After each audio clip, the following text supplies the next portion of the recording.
Well, good morning, good afternoon, and good evening, everybody, wherever you're watching in the world. Welcome along to the fifth round of the EA Sports Creator Series Club on EA Sports WRC. Round number 5 takes us to Rally Pacifico. It's all pretty much gravel all the way through, and our drivers will be tested by for some very long stages at the very start of the rally here. My name is Kieran. I'm delighted to say I'm joined by the fabulous Mr. Aerotech. Aero, how are you tonight?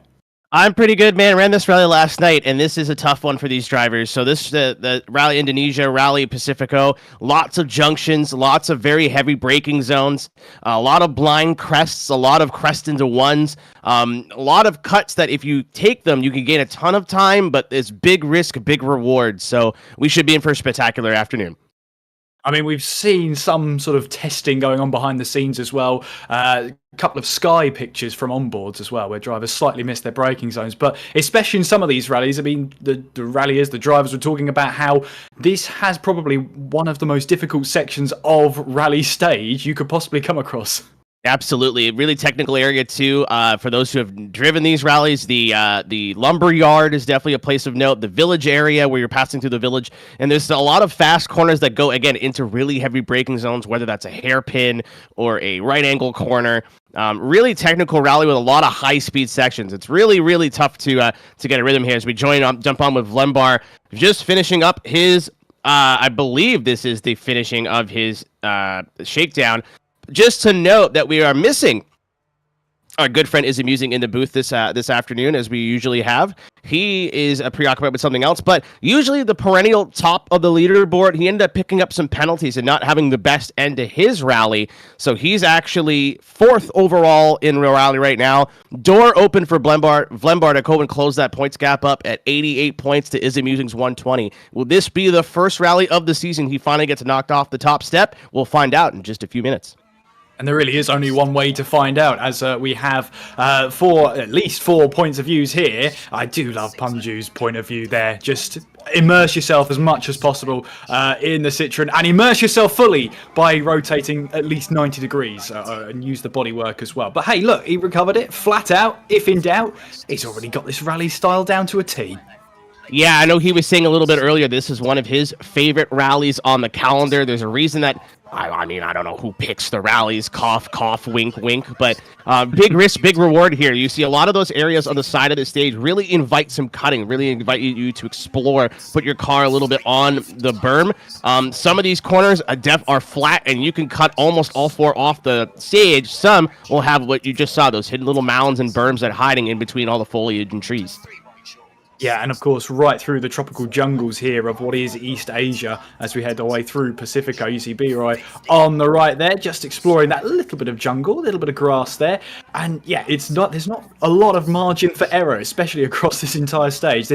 Well, you've got gravel, and then as B-Roy's finding out there, mounds of grass to contend with as well. So the potential for sort of suspension damage, you've got bodywork damage potential when you head to your service areas. But we're starting off with 2 stages here, 30 kilometers plus to start with. So it's a real test of endurance of both driver and machine right off the bat.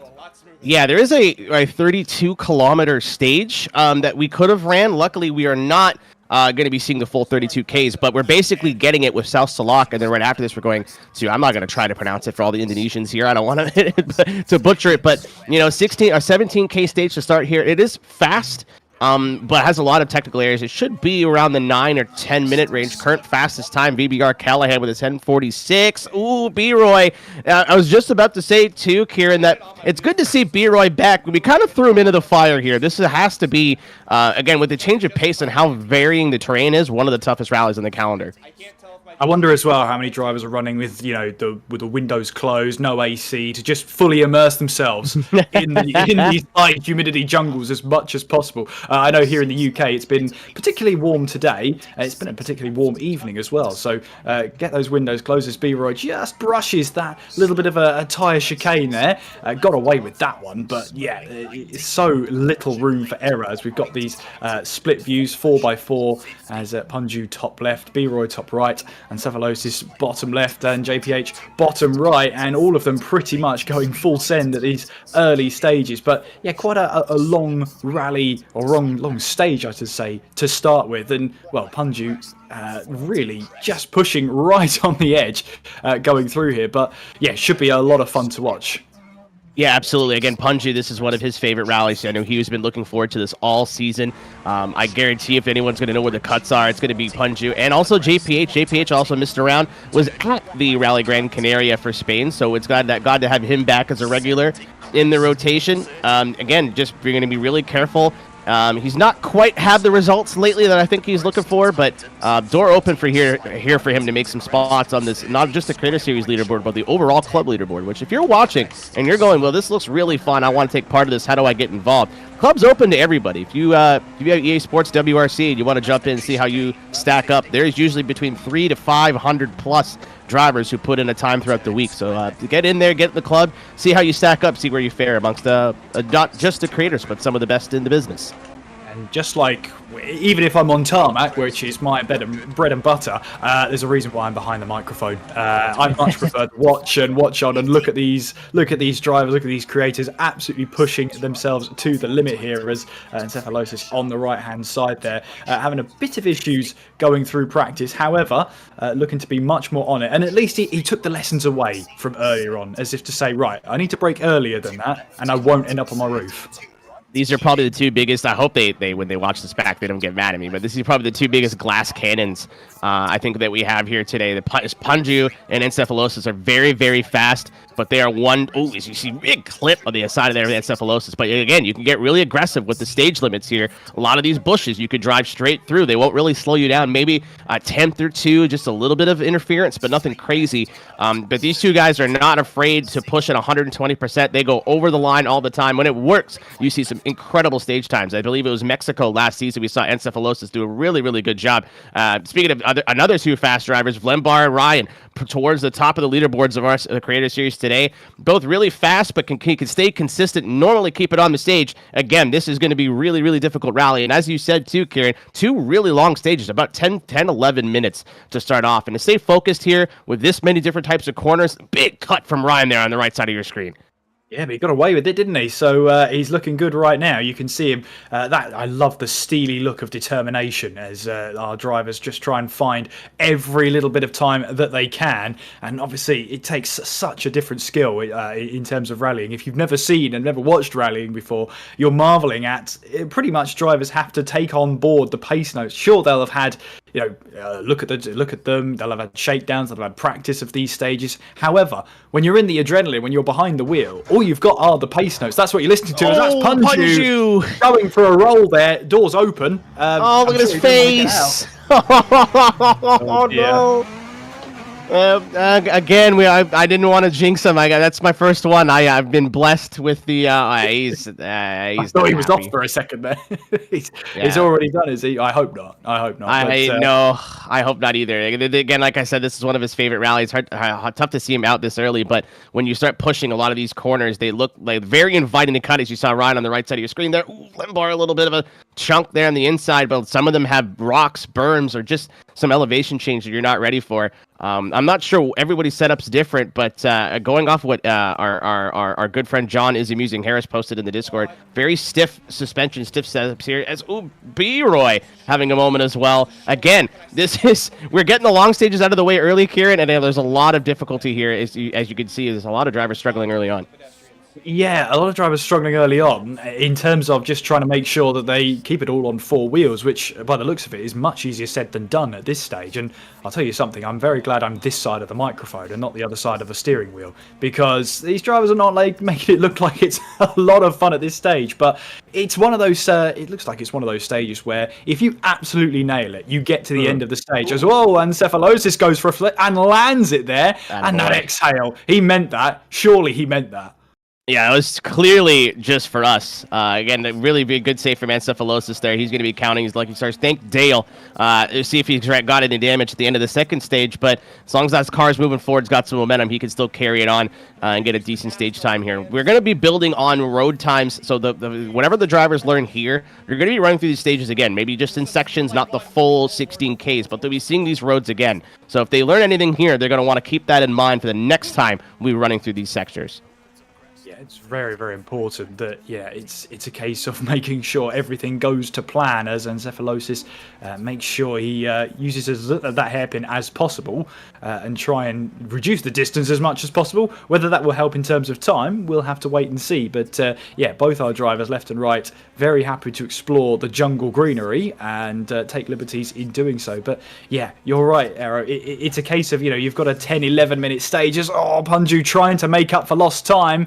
Does a little bit of a 360 there and gets back going again. But yeah, in rallying, you make one mistake and then you start to push harder, and then those mistakes creep up, and they happen more and more often as you try and find lost time. And that's another roll for Punju. Lands it back on his wheels, but takes a bit of a chunk out of the front end as well. So yeah, he is pushing hard, but those mistakes are coming through.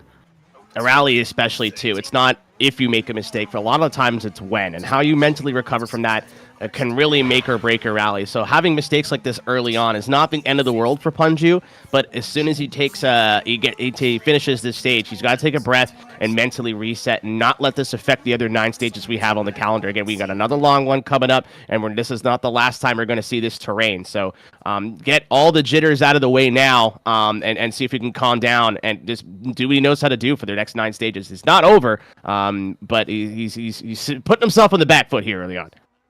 Yeah, and running it when the sun is so low in the sky as well, so you're reducing the visibility even more. So it's a fun one to watch.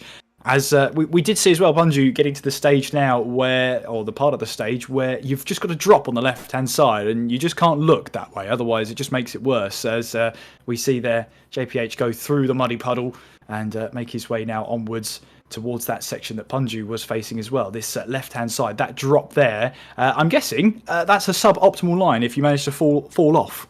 Yeah, not great, and especially here too. A lot of these corners, you're coming over the crest, and it's blind. You touched on it a little bit earlier. A lot of these drivers do have practice, but there's a big difference between time trialing with a restart button and then facing the econ. Ooh, Ryan! I don't know how he didn't wipe out there. 2 wheels just brushing the roof of that car against the bank. What a save! Ryan L83, his on 1.5, and again on 2 wheels. You got to imagine he's put some time in here. As I was saying, Kieran, I guarantee you these guys have put time in. They've practiced. They know a lot of these stages. But if you make one mistake, you don't have a reset button. You got to carry that damage, deal with that car.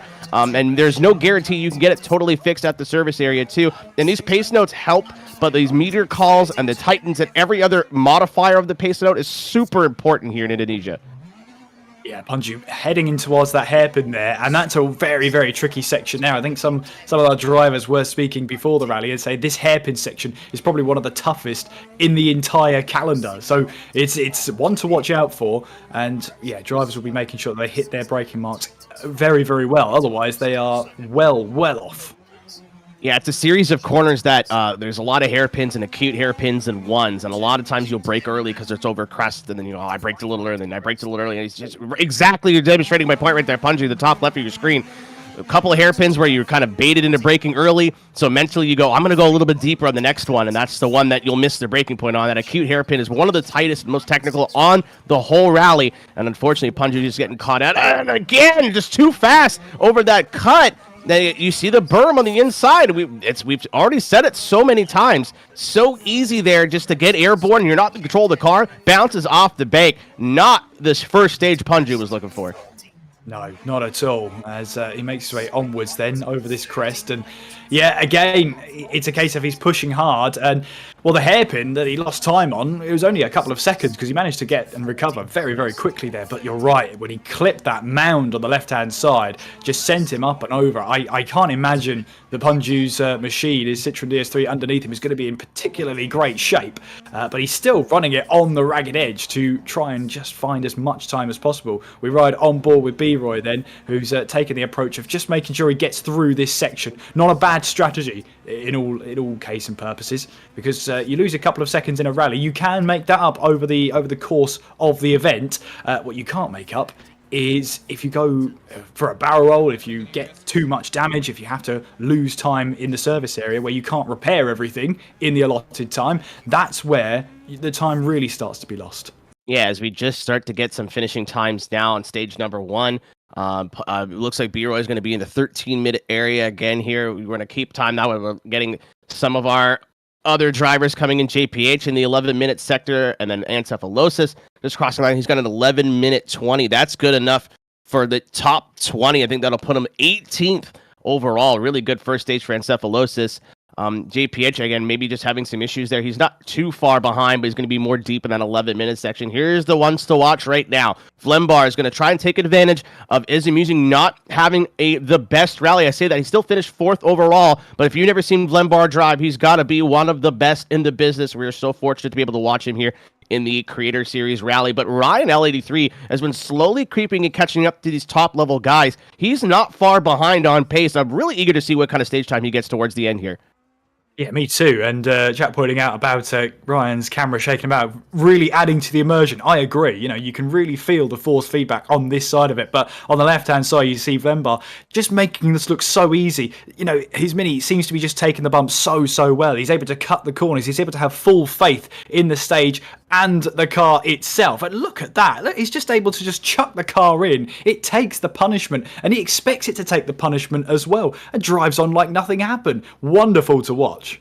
Big cut from Blimbar there. Again, not really afraid to push the limits. And this is a person who's got a ton of experience, not just in WRC, in the WRC, but in rally sims in general. He knows what he's doing. He's very confident. He's got a little bit of a bump of the bank at the inside there. That shouldn't slow him down too much. Flembar knows what's at stake here. He's been wanting to usurp Izumusing at the top of the board for 4 rounds now. This is his best chance that he has.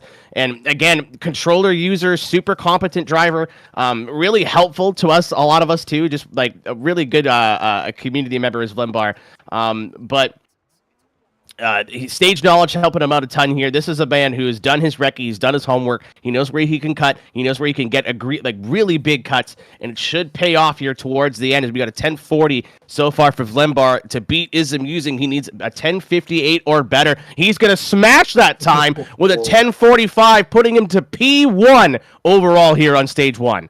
Wow, that's a great time then from the opening stage. And creative track limits. What track limits? This is rallying. There are no track limits. You could just got to fully send it, as Flembar did. 10-minute 45. Brilliant stuff. We're just seeing the end of Ryan's run there as well. Probably going to be roughly nearer to 11.5 minutes, but still very much mixed opening stages from all involved. Yeah, really, a really tough start for some drivers and a really great start for others. Again, it's really easy to make mistakes here, and if you're not fully confident on every area of the rally, it's really easy to overdrive and overpush, and then especially on some of the faster sections, some of these blind 5s and 4s, really big repercussions. Yeah, and we're seeing that happen. We join with Punju then, as he makes his way towards the end of this stage, and we might be able to see very shortly what he's about. But he's already started the next stage, so he's very much just getting his head down and getting on with it. We'll have to wait and see what sort of times he did. But yeah, we get to the first service area, we might be able to find out how much damage there actually is to his DS3 underneath him. But yeah, starting off this stage with a very narrow bridge as well, you can easily see some drivers, I include myself in that, stacking it at the very first bridge. Yeah, we'll have to see what Punju does here. Is he just try to get this car to service and have a chance at fully repairing it, or does he? Oh, nope. Okay, that answers that question. Full air over that going into the chicane here. Really, you do not want to hit one of these barrels. They're solid. They will hurt your car big time. Punju, 4th gear, no fear. That's the kind of driver we expect from Punju. He just does not care. He just throws at 120% every stage, and it works out for him sometimes, and sometimes it doesn't. We got another really long stage here. We just finished off South Salak, and we're going into, if you're Indonesian, I apologize, Sangir Balai Jango, I hope. This is the second half of what is the 33 kilometers of stage that does make up Rally Pacifico in EA Sports WRC. So this is not a surface they've seen before. Even though it is technically part of the same stage, it's very different. You'll see that towards the end when we get to the lumberyard. Ooh, B-Roy taking the wall there.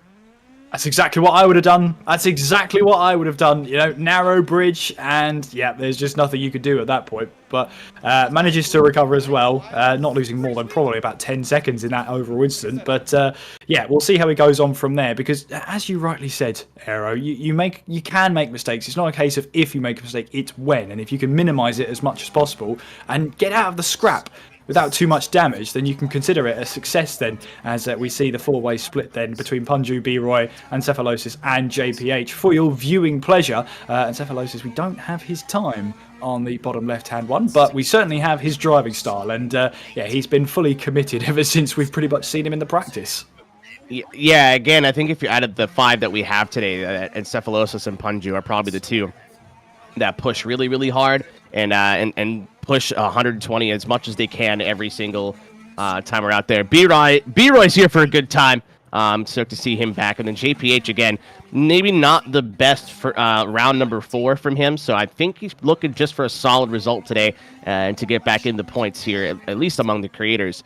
Him slipping down into 6th position. It's actually tied with Encephalosis in points. So whoever finishes higher ahead of them will take P5 overall in the creator points today. Exactly that, and one of the tougher stages, one of the more technical rallies so far this season. It is a case of making sure you not only get this car to the end of each stage relatively in one piece, but well, obviously you try and do it as quickly as possible, which has seen some drivers befoul of a couple of rolls, a couple of missed hairpins and whatnot. But we watch on with Encephalosis take the square left, then just taking a little bit of jungle scenery to make sure he shortens the length of this stage as much as possible and drive on. But I love to see the driver cameras as well, just to see how well that steely determination look in the eyes of these drivers, and nothing's going to faze them at this stage. And I'm sure when we sort of join them and shove a microphone under their nose, Aero, they'll be more than happy to tell us how it's been going or how it's not been going, maybe. Yeah, especially, and again, not a whole lot of talking to do. You got a whole lot of listening to do. Not only are you listening to the car and the revs and doing everything you would do as a driver, listening to those pace notes, and we touched on it a little bit earlier. You see the little number next to those numbers, the 30 on the lumbar screen, the 150. All those numbers are so important here because a lot of entries to these corners are blind or over a crest. Very difficult to judge when to brake when you don't see the corner until you're in it.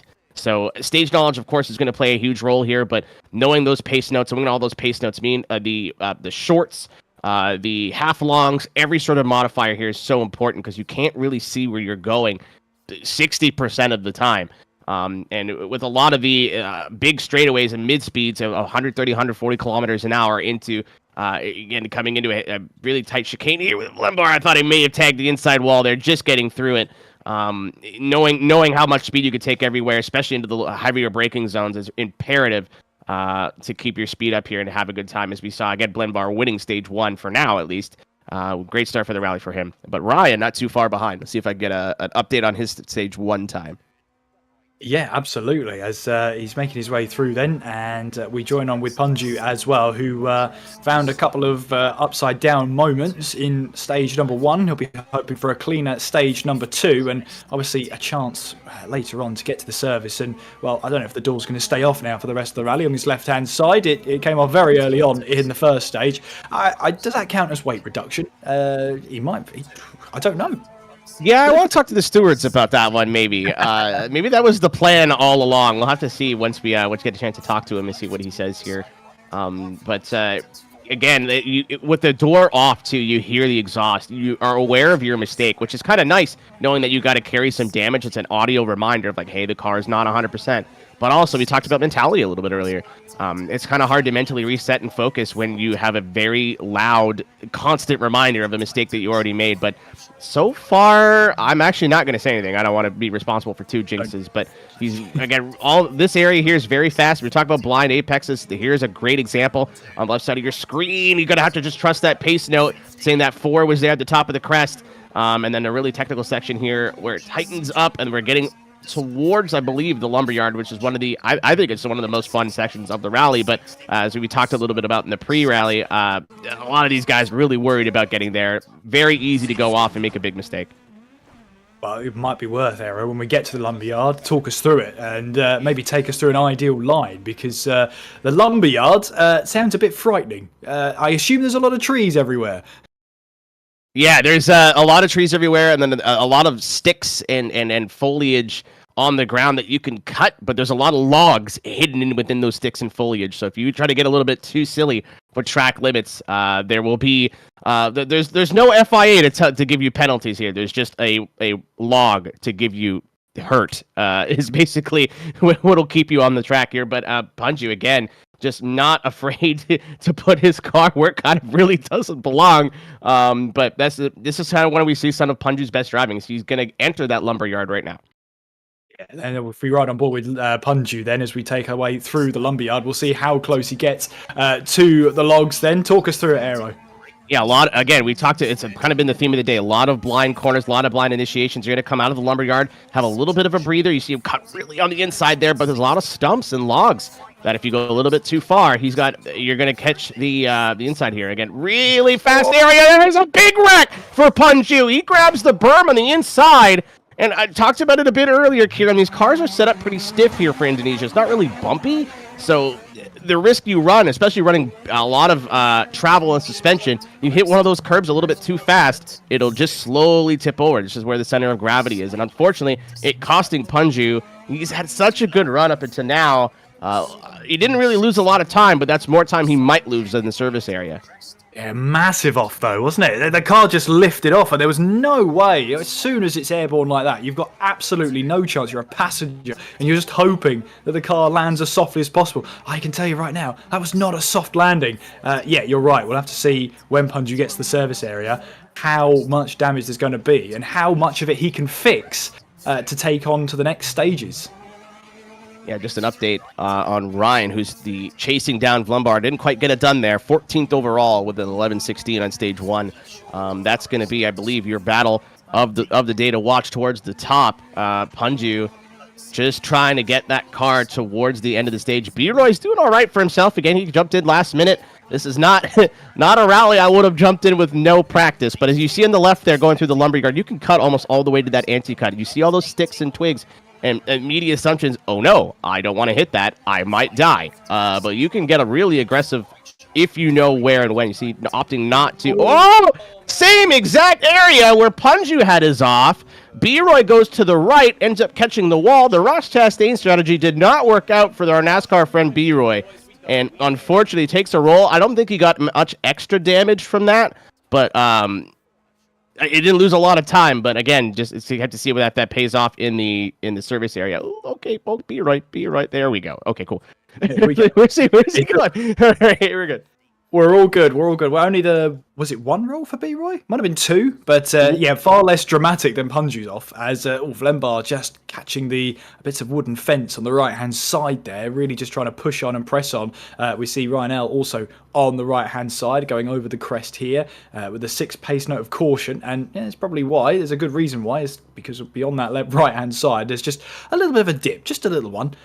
You do not want to be on the receiving end of that one. We'll see now Ryan make his way through this similar section here. It's one that's been catching quite a few drivers out, and we've seen 2 of them already being caught out. Let's see how Ryan approaches this section on the downhill now. And yeah, you do not want to, well, don't go too far to the left, don't go too far to the right. That's the lessons we've all been learning at this stage. Taking it very nicely indeed so far. Also on the left, you see Vlembar absolutely sending it now through the lumberyard, and just absolutely, there's just no fear in Vlembar, is there? Just absolutely flat out, no panic, no dramas. Again, we're all friends here in the Creator Series, especially on the driver's side. We all want to see each other do well. It's very healthy competition, but with Izamuji not having his usual dominant run, there's a little scratch in his armor. I would be surprised if Vlembar wasn't aware of that and absolutely going for it. You see it every section here. He makes it through that section where V-Roy and Vlembar, or V-Roy and Punju rather, had some issues. Really clean. That's how you do it. Again, tons of seat time here on these stages, and he definitely puts up. Him and Ryan have actually been practice buddies for the last couple of weeks, and it's really paying off in Ryan's driving more than anything. Ryan's a guy who's fast coming into Creator Series, just needed that little extra 5%, and he's slowly getting there. He had a top 20 time in his first stage, He's been a perennial driver in the top 20. I think he's top 10 in points overall. He just needs a little bit of extra something to go into an overall rally win, but he's nipping at the heels of drivers like Is Amusing, Glenbar, JPH, and the like. Yeah, Ryan? Never mind. There's a corner cut penalty for Ryan Al. 5 seconds to be added to the end of his stage time. Meanwhile, then, in the last sector split is Vlembar as he looks to try and send it and try and set another blistering time heading towards the end of this stage. But yeah, those poor fences. Those fences deserve justice. Ryan Al, you are guilty. Yeah, he's guilty, and it's paid the quarter fine of a 5-second penalty, which doesn't sound like a lot when you're doing an 11-minute stage, but it can add up. We've seen rallies decided, even in Creator Series, over a whole lot less. Glenbar in the 9-minute area. The time he's looking to beat right now is a 9:34 from VBR Callahan. Is Amusing right behind him with a 9:51. If he could beat either of those times, that would be good for him. It's going to be close. He's in the just nudging the 9:30 area as he's flat out. I think this is the last section of corners. 4 into 5. What is Vlembar's time as he crosses the line? Ooh, Vlemby, what are we doing? It's going to be a 9:39.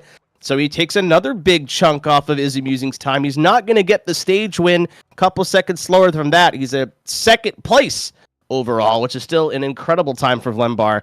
But this time over Is Amusing is what he's looking for to be able to take this overall win in the Creator Series. A really handy time from Ryan behind him with a 10:11 as well. That's going to be another top 20 time for Ryan Al. It is indeed, and you see those times are coming in as well. Yeah, as you rightly said, Callahan at the top of the stage there with a 9:34, as those times will continue to come in. But very much advantage of Vlembar at this stage, as Vlembar will have a look at the next stage, I'm sure, to pretty much move on and get on with it. But yeah, a couple of areas where drivers have been caught out. We've seen massive airtime, massive rolls as well. I've got to be sorry for Punju's DS3 at the moment. It is through the wars right now. Yeah, welcome to Punju. That's kind of what he does. But I think a lot of this might just be nerves. As soon as he could shake this off, Punju's a guy who you could always see in the top 10. It's just kind of up to him. And it's not been the best start for him, unfortunately. But who's to say he doesn't turn it up here? And again, we're going to be running these stages over again, just in smaller configurations with a lot less pressure on your shoulders of, oh no, I got to drive this car another 8 minutes. So I think now that he's got his mistakes out of the way, if he can kind of mentally reset, a lot of that weight on his shoulders is going to come off and he could just let it fly, and we'll be able to see the best from him. Yeah, a couple of drivers now in that service area, just sort of assessing what the damage is right now.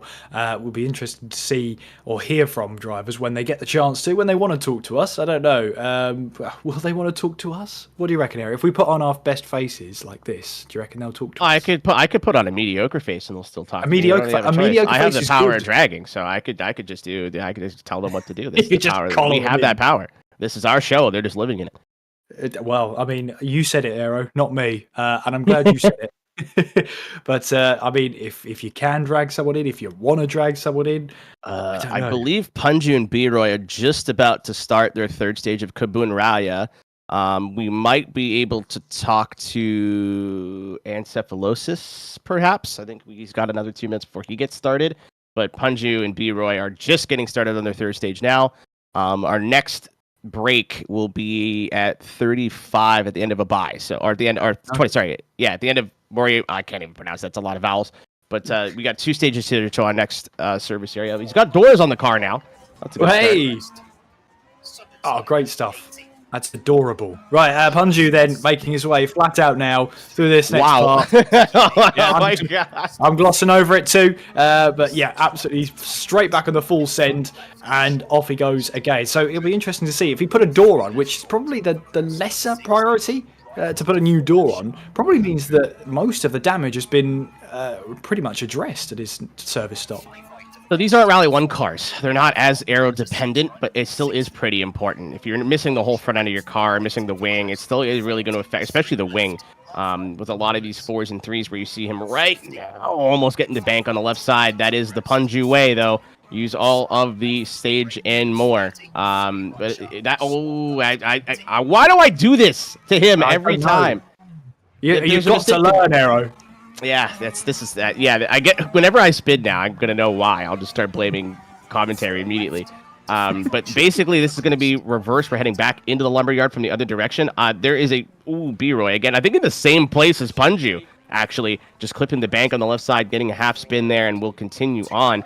But now that the sun's coming up, Kieran, we'll be able to see a little bit better here. I don't think it's going to make too much of a difference with a lot of, with a lot of the elevation change and stuff here. But they've got some experience on these stages now. They've driven through. They've seen all of the area they're going to drive through. It's just which direction they're going to be going now. Again, we're back into the lumberyard on Punju's screen. It looks like a lumberyard. There's logs and trees. I just made an assumption, but there is a one corner this direction where you can't cut. He's coming up to it right now. I think there's a section of twos where no, it's the next one. I did this. I've driven here. There's no excuses, but he's making it through here. I take a spin over damage. Again, that's something you can kind of come back from pretty immediately, but as long as he can keep that car clean, I think that's his goal, or should be his goal right now. But he's trying his best to not do that, almost catching the stack of trees on the outside there as he's back into the second section, as we have all four drivers back on the stages. We do indeed, and Encephalosis on the bottom left there as he makes his way up towards nearing the first timing line, as B-Roy is past that first timing line into the second section of the rally, or at least of the stage. Oh, there it is. Oh, oh no. That's a reset penalty as well. Oh, Punju, what's going on? Come on, Punju. You've got this. You know, you've put the door back on. Everything's fine again. Don't worry about it. I'm just quickly learning that Punju is if Colin McRae were here, he'd be very proud of Punju. Absolutely. He's out flat out. And, absolutely. No matter how the car is, as long as it gets to each stage end, it's fine. Again, I was trying to call it there, but you can get a lot of cuts in that lumber area. I think Encephalosis might be coming into it. No, he's where Punju was, where I got fooled before. But this is the first part of the yard where you're like, oh, okay, I could do all these cuts. I can get pretty aggressive. The second part, it's like a 2-2-2-2. And if you go into the first one a bit too quick, there is basically a huge down tree on the left side. And that'll put a stop to you really quick. If you have the right speed, you could kind of climb over it, which is what I think Punju did. But it's still a huge. It's a cut penalty number one, and then some suspension and possibly some driveline damage, some exhaust damage, or some clutch damage. Any sort of transmission or clutch damage is just going to slow you down for nothing. So it's something you really want to avoid. As I think Encephalosis is coming into that section right now. See that a bit too fast. So kind of what Punju did, just not facing the same repercussions. He got away with one there, I think. Yeah, collect those little bit of mounds there, but as you said, got away with it and able to get away relatively unscathed there, as he now makes his way onwards, nearing the halfway mark of this stage then, as he's going, just trying to attack as much as possible. And you really see there the DC, don't cut. Your pace notes, or at least when they're read out to you, are pretty clear, but as I've discovered in much slower cars, very wise to heed that advice of don't cut. It's probably there for a reason. Another thing to note too, we're still in the WRC cars 2012 to 2016, one of the newer classes to EA Sports WRC. These aren't slow cars. They don't quite have the downforce of the 2017 stuff. They definitely don't have this pace of the Rally 1s with the hybrid, but they're not slow at all. They still come out of the corner really fast. They're still very quick to respond. They still feel like a top-level rally car, just not quite the aero dependence as some of its compatriots, even though you're seeing a lot of the same body styles, such as a Volkswagen Polo, Citroen DS3, and the like. Yeah, just watching on with Lembar then as well, as again he is fully attacking in the first 90 seconds of this stage, as Ryanel taking a little bit of a chunk out of the scenery then as he heads his way into the second quarter of the stage. And again, just pressing on, pushing on, a little bit of jungle in the grill, never really hurt anybody, so long as it doesn't affect the cooling of the car, of course. But in a stage like this, in an environment like this, cooling is going to be the word of the day, maybe. Drivers won't have to worry about it too much, but yeah, in these hot, humid conditions, might be one to wonder. And it was interesting listening to the drivers as well in sort of tyre strategies they were going for. So I think we're at this third stage now, so they would have run some of them would have run both hard tyres or 2 hard tyres at the first stages. Now they're on to mediums, so they're finding here. Oh, sorry, onto yeah, it was mediums. Was it mediums to start? I forget what they said now. It was only like an hour ago. So again, for those who are maybe not aware, what happens is if you take whatever tire you take in the shakedown, you get an extra set. So to start off, before you do any shakedowns, as JPH coming towards the end of the stage here with a 5:36, he's been kind of having a quiet, a decent rally. Haven't really seen anything, any major mistake from him. But to your point, whatever tires you take off the start, you get an extra setup. So if you want 2 sets of mediums, you have to start the rally on a medium. If you want 2 sets of hards, you have to take 2 sets of hards. But this rally's not too bad on tires. I ran this last night. I did 4, 4, and 2. So I did 4 hard, 2 on the medium, and I had tons of tire left on the mediums. So I think Vlembar was the one that said the alternate strategy might be 2 mediums, 2 stages on the mediums and 2 long ones to start, then 6 on the hards in the middle, and then 2 to the end. Again, these creators are also fighting for power stage points towards the end, which is again, with the championship being so close for some people, as Encephalosis is going to set a time now of a 5:38, which should put him just knocking on the door of the top 20. That's not going to count. I wouldn't worry too much about that. You're fine. JPH actually ended up getting in the top 20, and then with a 5:28, he should be 21st, I believe. So good time for both those guys. Yeah, and looking at a 5:17, I think it was. So that's the target that the likes of Lembar will be absolutely locked onto as he'll make his way towards that 3rd timing line. Getting back on the power. On your right-hand side is at Ryanel as well, also approaching the last quarter of this stage, as they'll just send it now for these final few meters then. Really heading our way through now as Ryanel taking a little bit of chunk on the left-hand side, gets a little bit 2 wheels, but very much all in order at the moment, I will say that, and it might cause Ryanel some hard times, but look at that. Absolutely great line through here. Now getting right up close and personal with that mound on the left-hand side, but absolutely full send through there. Brilliant stuff. And we'll see what sort of lap time or what sort of stage time.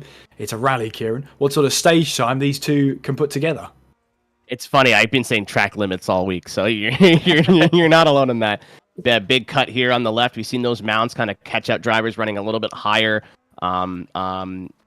Right height. That's another thing too at EA Sports WRC that as somebody who's, I don't want to say new to the platform, but newer to the platform, there are some stuff with the setup that's kind of just objectively better, but then a lot of it is preference. I know that is amusing. Again, really good time on the leaderboard, had 90% brake pressure or something goofy in the setup that he ended up posting. A lot of people opting to change that, and I've borrowed some setups from a lot of the faster drivers here, and all very different. It depends on the car, obviously, as a 5.4. Oh my good God. Vlembar setting the stage on fire. Again, he had a 5:17 to beat. 5:14 for Vlembar. He is not just trying to beat Is Amusing. He wants this overall rally win. He wants this overall rally win, absolutely. It's a Wally Rin here for Vlembar. Very good stuff. I think that was a 5:29 from Ryan L. I had Adorable. You've got that one. So it's one apiece now. But yeah, I mean, great stuff. Once again from Vlembar. 2-stage win so far tonight. I mean, it seems very odd or very repetitive to say, but I mean, what fully sending it. 2-stage wins now. He's got to be absolutely riding on that, as he always is. Yeah, I mean, that's kind of business as usual for Vlembar. He's used to being towards the top. Again, if you've looked at any of the time trials, if you've paid attention to the history of EA Sports WRC, and then even farther back in the franchise, he's always been towards the top. He's 3rd in points overall. That's not out of creators. That's out of everybody who's taken part this season in 4 rallies. And the only 2 people ahead of him are Callaghan and Is Amusing, who he's fighting today. So I'm sure he wants to beat Izza. There's a very friendly rivalry there between the two, but he can make a real good dent in overall points and take this whole thing if he can end up beating Callaghan today. And he's been on fire whenever he's not having issues. Not just winning stages, but winning stages handedly. Well, Unju and B-Roy already getting started on their next stage, which gets us those horrible chicane barriers, if you like. As you said rightfully earlier, Arrow, you do not want to hit those whatsoever. But now we're basking in the glorious sunshine of the Pacifico stage as B-Roy just sending it into that square left. Using the handbrake wherever possible as well. Always very handy, especially around some of the tighter corners to get yourself around. Another square right coming up here for B-Roy. And yeah, you've got to really pick it out there. It's also good to work out your distances as well, because 160 to me is sort of, where's that? You've got to work that out at, well, very much average speeds of more than 70, 80 miles an hour at these stages. Yeah, absolutely. Again, that's probably the toughest thing about this rally. Oh, punch you. Oh, he got away with it. He got away with it. Yeah, I think he's just rolling with it now. Arrow. Yeah, it's his. I can still do this. He doesn't need her. He doesn't. Oh, punch body. Stuck the landing. Stuck the landing. He knows he's on TV. I think someone's telling him, "Hey, you're on broadcast. Do something funny." I really hope for his sake he can kind of calm down here and keep all four. But minimal damage. He's probably going to get some suspension damage for that. Maybe some exhaust, but nothing that's going to greatly affect him. They are coming into service after this stage, and again, all the 10K plus stages are in the books. So if you want to get aggressive and maybe lose a couple seconds on a 5-minute stage, it's not going to be as bad as carrying damage for 16 kilometers versus 7 or 8. Yeah, absolutely. Yeah. If what you're saying basically to these drivers is, if you're going to send it and you haven't done already, send it now. Good advice. Well, yeah, it's good. It's good for TV. I won't doubt that one. That's for sure. Again, other drivers. Again, we haven't really talked about JPH today. JPH has had a bit of a slow start, but he's starting to clock in some pretty solid times. And again, I believe the last round in Poland, he just didn't get the result he was looking for.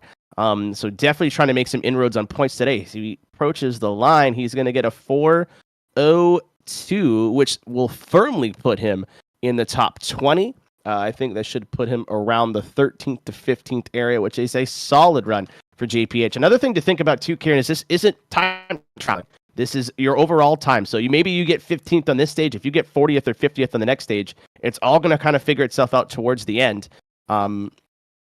And that's something that a lot of these drivers have to keep in mind going towards it. Yeah, maybe you were 70th or 80th on that stage, but if you could just start clocking some consistent times, we might see JPH kind of sneak up here and really be a factor in this top 10 towards the end of this rally. Yeah, just have a look at JPH. I mean, you said it yourself. It's a case of we haven't really spoken about him a lot, but that's never normally a bad thing. It means you haven't been dramatic enough to catch our eyes, but just going very, very good.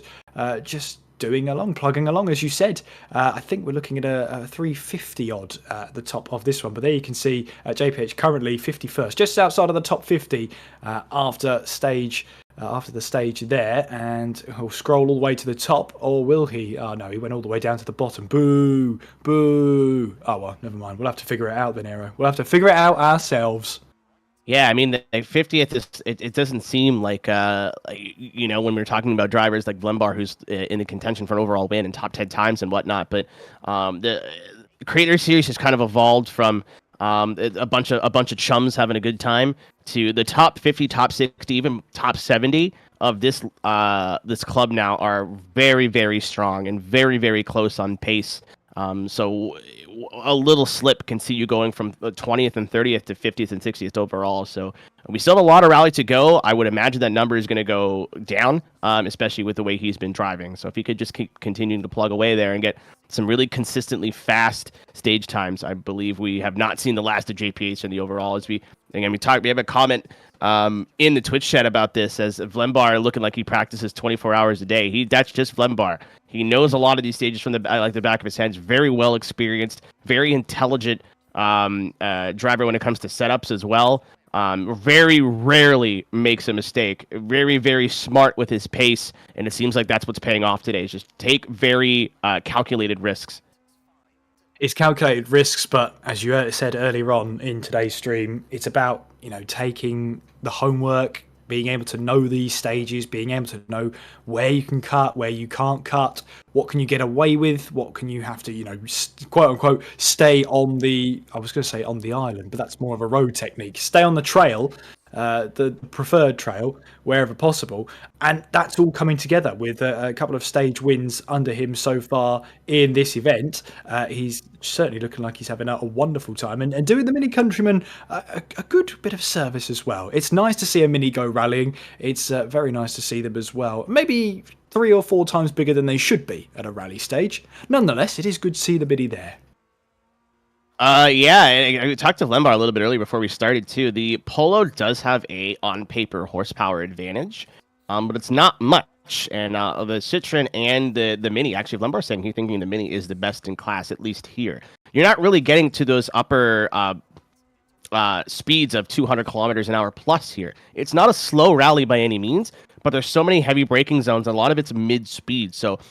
Horsepower is always going to be horsepower, but having balance and torque, I think, is going to be more advantageous here. And it seems like the classes, at least from the leaderboard, a lot of people going for the Polo because on paper it makes more power, but you see all 3 cars within the top 10 right now. So any choice being able to work if you know what you're doing. Absolutely. Mini is the best Mini amongst Minis. Yes, that's thank you, Jam. That's certainly a sentence that was said by somebody. But I'm talking about the Austin Mini, the likes of the Monte Carlo rally in, what was it now, the mid 60s, late 60s, where it's just like a go-kart. When I say it's 3 or 4 times too big, I understand, the times changed. The car had to get bigger, it had to get safer, but I mean, just watching the smallest Mini in the world. Whoa, that's Ryan Elm getting a little bit of airtime there, catching a rear wheel on one of the mounds there. But seeing a Mini being chucked around like it's a go-kart is always great viewing. Yeah, I think we got to do one of the rounds with the H1 front wheel drive and just take the boxes and have some fun. Last time we all did the Twingos and the slower cars, I believe it was Rally 4 in Mexico. It ended up being a grand old time. Wasn't the best stage times, but we all had a blast. Speaking of blasting, Ryan getting towards the end of the stage here, he's going to have a 4:03, which should put him in the realm. I believe if I've got my times right, should be. Yeah, again, right within the top. It depends on the decimal point, but he should be within the top 20. It's crazy to say this, but not quite the time he was looking for. I'm sure he'll want something more towards the top 10, but it's just consistency that's going to pay off. As Vlembar also coming towards the line with a 3:53.6. He gets another stage win, Kieran, by 0.3 of a second. Oh, that's lovely to see. And of course, yes, you can win the stage by 0.3 of a second, but that just adds to his overall lead heading through the stages. And of course, you can have as many stage wins as you want, but if you make a mistake at a certain stage, at a certain part of the event, you lose all that time you gained that you worked hard for getting through up to this point. So it really isn't over until you get across that final rally towards the end of today. So yeah, still could be very much in the balance, but the way Vlembar is driving, it's putting it more and more never in doubt territory, isn't it? Yeah, I'm going to see if we could try to start talking to people. We didn't really have time there at the end of the first 2 stages. I tried to pull Ryan in, but he decided no. So I'm just going to not give him a choice and pull Ryan into the booth this time. Ryan, solid start for you so far. That is not Ryan. There he is. Solid start for you so far. You got some top 10 stage times there. How's it going for you so far? Yeah, it's going okay. Obviously, picking the Citroen's a massive disadvantage. It's not the quickest car to pick, but I thought, it's my weakest rally, or one of the weakest rallies for me this season. Thought I'd just go with the worst car and see how it is, and surprisingly doing very well. The biggest caveat for me, though, is the tight hairpins. As you are aware, Era, I am running a Formula 1 wheel, and it is a pain in the backside to do hairpins, and acute hairpins more specifically. So it's a bit of a struggle, and I don't know if you see me on broadcast, on the broadcast, I'm like going... or the other way, or that, just really grinding it. But no, it's been fine. Surprisingly, no damage, but commentator's curse will probably strike me at some point. So going well. Don't worry, I've gotten punched about 7 times already. I think that's. I think you're gonna be okay. He's taking the hit for you there. Yeah, I mean, we're all doing not too badly. I think from what I've seen in the times at the minute. So I know Punju's had a bit of a, let's say, some aerobatic skills, we'll say, with his Citroen, but he's keeping it on the track, which is the main thing. So it's all good. Yeah, main thing indeed. Kieran here, Ryan. Great opening stages so far. I mean, you've placed sort of round about the top 20, top 30 so far on your runs in here, and it's been as far as we've seen, relatively clean from you. How's it been from your point of view, and how are you looking forward to the rest of the stages? Yeah, so as I said at the start, I mean, this car is bad, really. It's got a lot of understeer and it has got the less power out of the three cars available. But the main objective going into this, and I told Vembar this, is basically be the highest Citroen driver. And I think I am at the minute. Not by much, though. But Vembar's given me a reference of the end of the rally, who's won it and what the time is. So I'm currently 20 odd seconds ahead of the guy who finished the first overall in the Citroen class. So that's the plan. But if it goes from practice earlier, I was around 17th, 16th overall at the end of the rally with a few penalties. So if it could stay within top 20, it'll be a win for me tonight and keep my streak in the season so far of P3 in every rally. But just got to work on the power stage a little bit. So we need to work on that, I think, later on. Not too far behind your goal, Ryan. You are shooting for RRN. He's got so far at the end of stage 4 a 30.597. You are 30.599. So you're basically on top of each other. We'll keep an eye on that going for the rest of the rally. But again, you went with the Citroen. It's you also don't have a handbrake, and this is one of those rallies where I think if you have a standalone handbrake, it would really help. Is there anything that you're doing with the car to make up for that, or are you just hanging on, hope for the best? Just hanging on for the best, if I'm honest. I did maybe try and get something mapped on my keyboard or something to help me, but it's not working. So all I'm just doing is braking a bit earlier, just going full turn on the wheel and just pray that I make the corner. And I would say 90% of the time it's been fine, apart from the last stage where I hit some wheel cone thing and had a little bit of a moment out of the town section, but it's okay. I know we've got one more stage of the tight hairpins, which I'm not looking forward to, but if I get through that, I should be fine, hopefully, for the rest of the rally.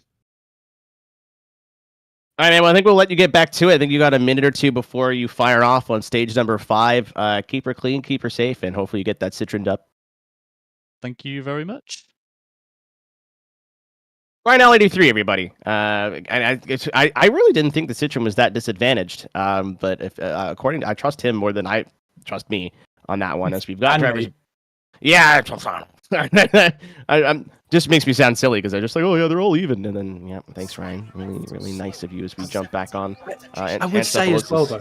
Era, I know you're going to say this as well, but there's an element of, drivers always going to play it down as much as possible and sort of, are there going to be mind games? Is that really what Ryan's going to be thinking? But from what Ryan's been saying, it sounds like it's like, there is a disadvantage there. I'm not too sure, but I guess it's only one way to find out.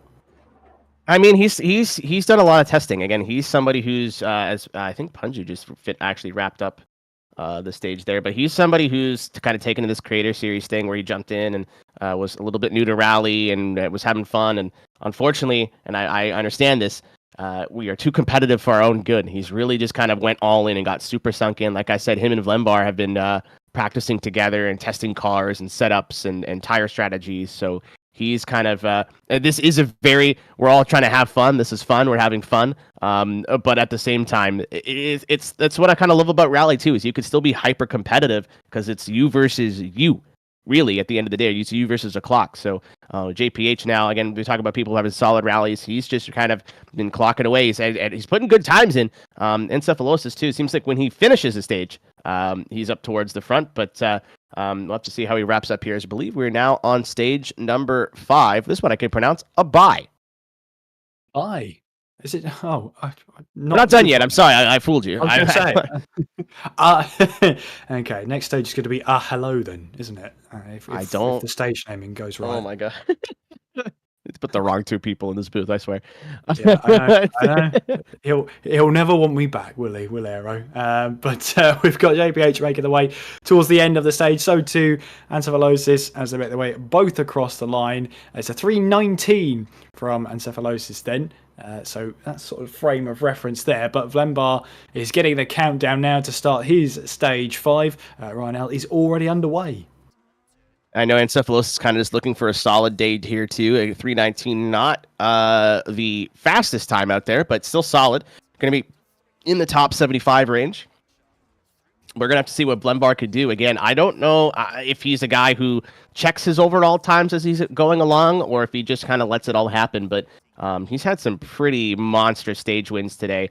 So I think he just really needs to kind of maintain what he's doing. He doesn't need to do anything. He's not like overdrive. Whatever pace he's on a good one. And just really needs to hold it. I really hope we get a chance to talk to him for the end of the rally. If not, at the end of the rally, I'd like to know who he's trying to beat more here. Is he trying to go for this overall win, or just trying to beat Is Amusing to be able to grab the?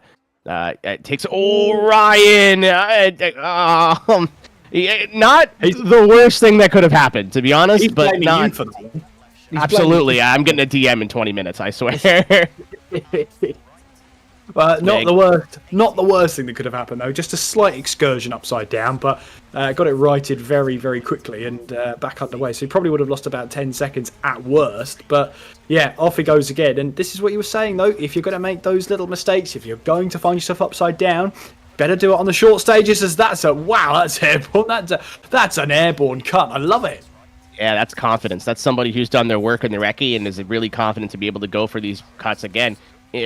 Pacifico is it invites you to be creative, and go for a little bit narrower lines places, but sometimes it'll work, sometimes it won't. So it really rewards those who put in their homework and did their time. And like we were saying earlier, Ryan's a guy that's really kind of taken to this whole rally thing and really put a ton of work into it, and he's been having a lot of fun.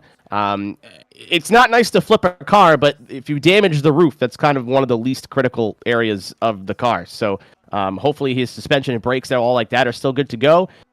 He's got one more stage before he can take a look at service. So he's going to hope that Citroen DS3, who it's a championship-winning car, several championship-winning cars. So it's not like it's a slouch. So we'll have to see how much damage he's got from that. Again, really playing fast and loose with the anti-cuts there.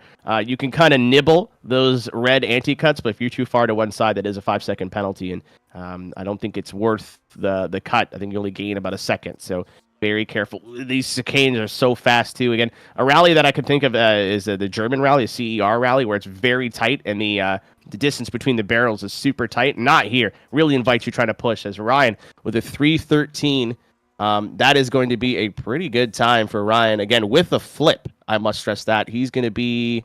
I'm way back in the times here. He's going to be on the front page, I think. Absolutely, he's going to be just knocking on the top 20. And again, that car was upside down in this stage. Yeah. Not bad at all. 10 seconds might have been the absolute worst. He probably lost close to 5 seconds, but even so, very, very good recovery there. As we watch on now, Punju on your left, B-Roy on your right, as they both tackle the very start of stage number 5, as they now make their way through. But yeah, they've all got the sort of times to beat. We're looking at those 3-minute 20s, and already Punju's looking at being upside down. He's managed to right himself, but then almost go over again. Really is pushing the limits on his Citroen. I would not like to be that Citroen. You know, you see Punju approaching, and you're just thinking, uh-oh. A fun game for anyone playing at home. Anytime Punju ends up upside down, take a drink. We want you to make it to the end of the stream, for goodness sake. It's been really unfortunate, but it seems every single time we cut to Punju, we see him experimenting with gravity. I think we'll put it that way.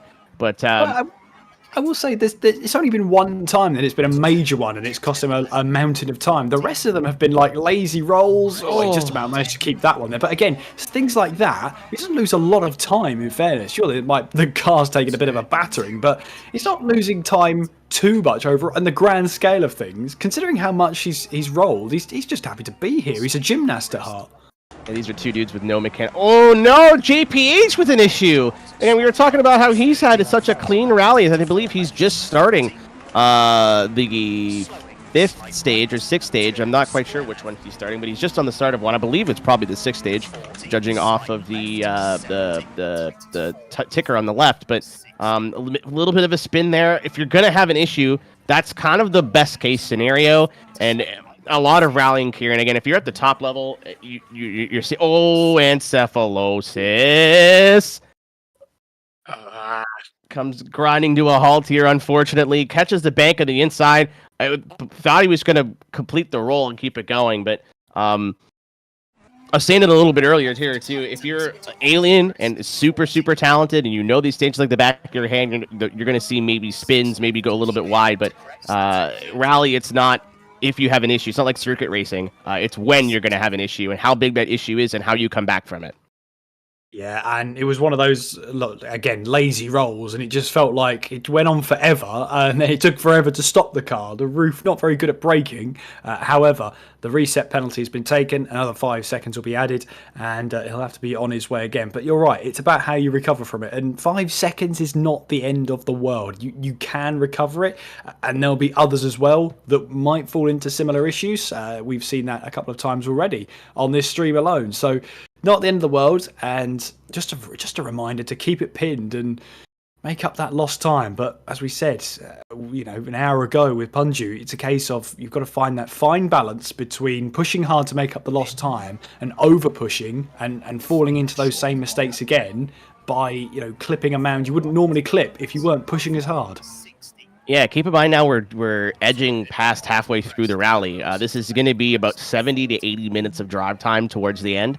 So yeah, 5 seconds is not huge in the grand scheme of things, but it's everything that comes after that, right? Like if you don't mentally reset, your mistake's going to lead into another mistake, which is going to lead into another mistake. You're going to lose way more than 5 seconds.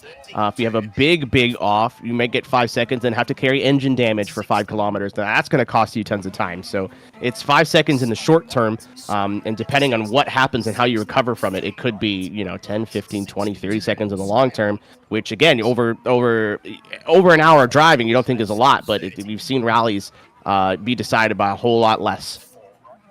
We have indeed, and stage wins at this point are 3 to 4 seconds. It's not a big margin of how these victories are coming about for Vlembar. There's one where he won it by a couple of tenths of a second. So again, it's marginal at this stage. There it is again. Cephalosys getting up onto 2 wheels and now finding himself well in amongst the jungle. Through the body puddle he goes, and just trying to make his way back on there and recover from that one. Again, another moment there where it's a case of, is he pushing too hard at this point? Is he trying too hard? Which it's a weird analogy to use, but seriously, if you put too much effort into something, you're going to find you push too hard, you over push the limits of the car, and it just doesn't like that.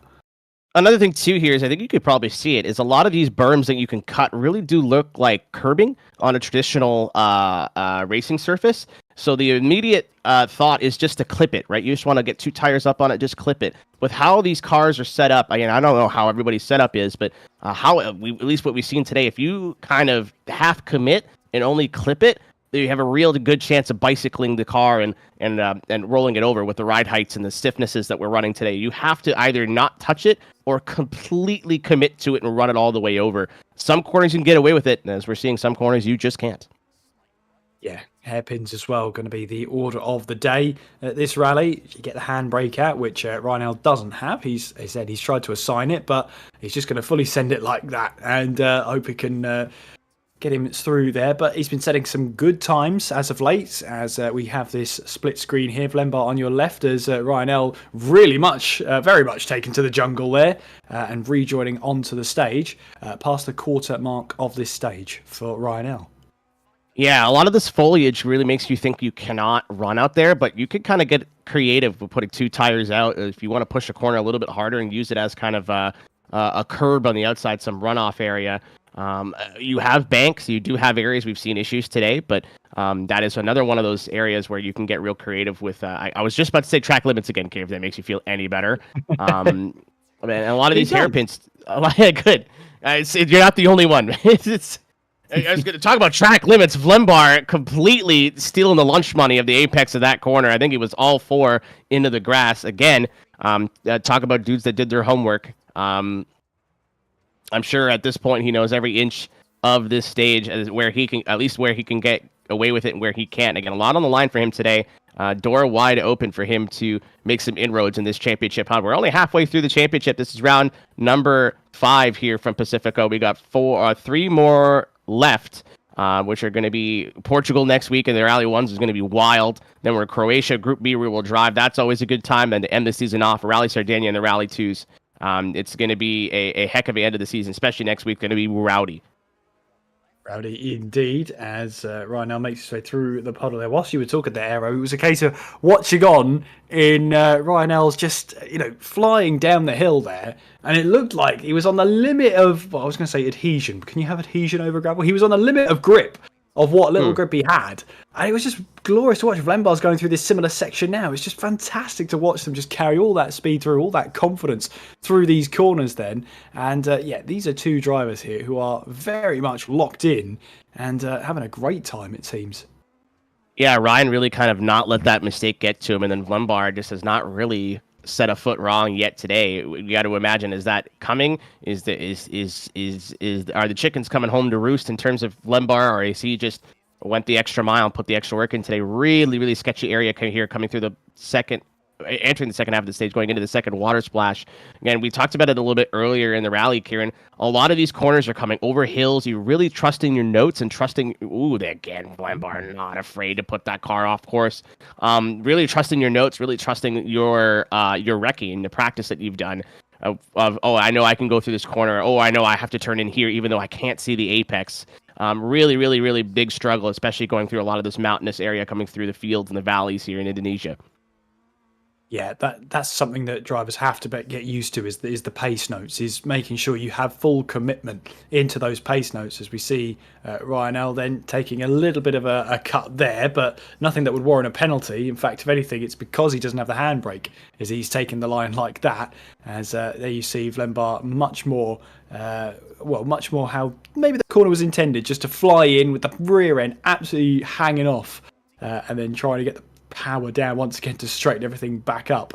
But Ryan now over that little bit of a lump and makes his way back onto the power in the final quarter of this stage. He now is Vlembar now making his way across the split timer into the final quarter of his stage.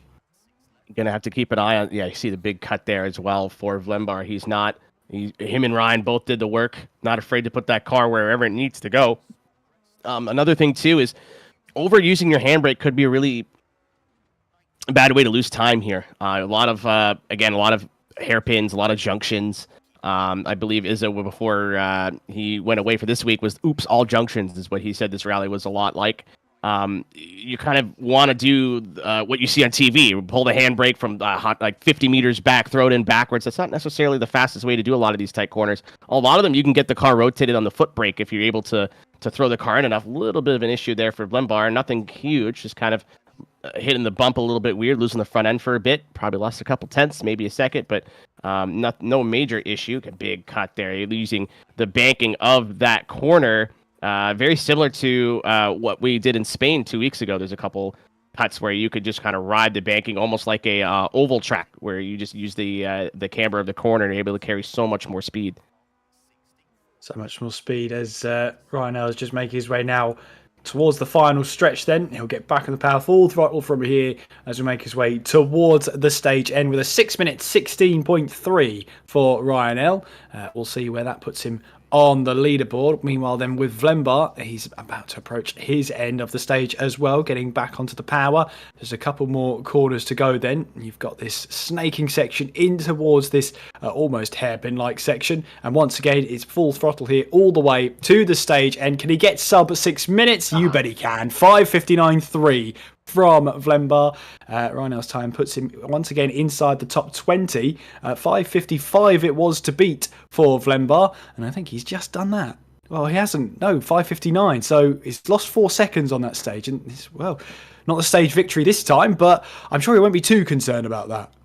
Yeah, he had some time to bleed, so he's got some time that he can give up. I'm sure he still wanted the P1 there.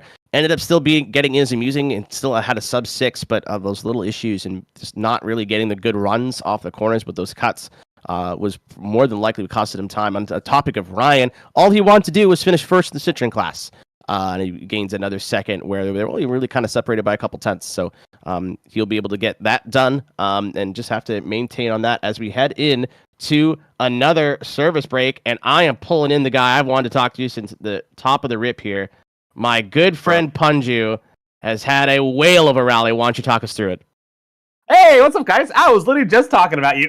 I said that you've got me beat for sure today because the first 2 stages were brutality at its finest, man. I could not figure out how to keep this thing on the track, and I had the yard sale of all yard sales in stage 1. I don't know if you guys saw it. Oh, we saw it. Don't worry. Yeah, frunk, door, gone instantly. I think I rolled like 18 times. That made Travis Pastrana look so lame. So yeah, that was a little rough, but I still full sent it, and no punctures, and then we made it through, and then now we've just been slowly but surely clawing ourselves back, and now we're back to pace. So this is the And I rally love you said you. Oh, so you go ahead, Kieran. You go for it. I was just going to say, I love the gymnastics from you, Punju. You are absolutely fully sending it. Thank you. I mean, it looks great, but how is it on your side? How do you think it's going so far? What has been a pretty technical rally, and for yourself, very airborne rally. I mean, I think it's one of those rallies where there's so many pros and cons to this place. Like, big pro is the fact that yes, it's really fun, it's fast, it's technical in all the right ways. But the biggest problem about this rally that I'm still really trying to figure out how to navigate is the berms on the inside of every freaking corner. I swear, if I cut a corner by more than a quarter of a centimeter, I'm rolling this thing. And I want to cut corners like it's nobody's business. It's like kind of my jam. I am always nose over.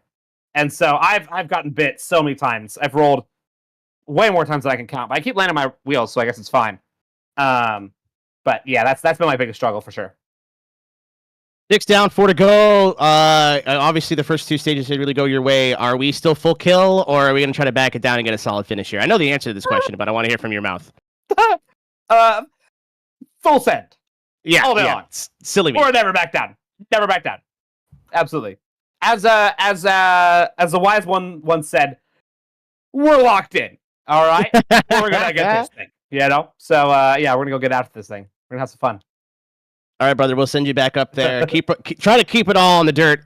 When you watch this back, you're gonna realize I've cursed you about at least 3 times here. But I mean, I'm fully expecting maybe even more, honestly. But hey, if the roof is on the dirt, it's still on the dirt. So that's can guarantee literally what I said. All right, man. Good luck. Keep her safe. Thanks, guys. With the amount of body parts he's left in the Pacifico countryside, I wanted someone to be responsible for it. Sorry. Okay, like car body parts, not. Thank goodness. This is a family show.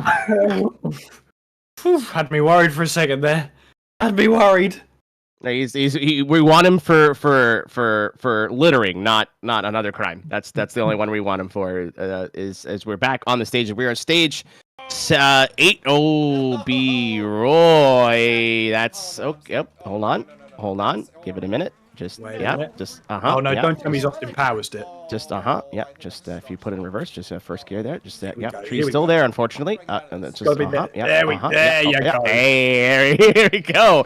I had no idea where he was. I don't know. I was as lost as he was there, I think. But back on the stage again. Not to point the finger at B-Roy. He's a very last-minute addition to this, and I guarantee you he has not done any practice. We have thrown him into the fire here. We were talking about Punja was just talking about the same thing.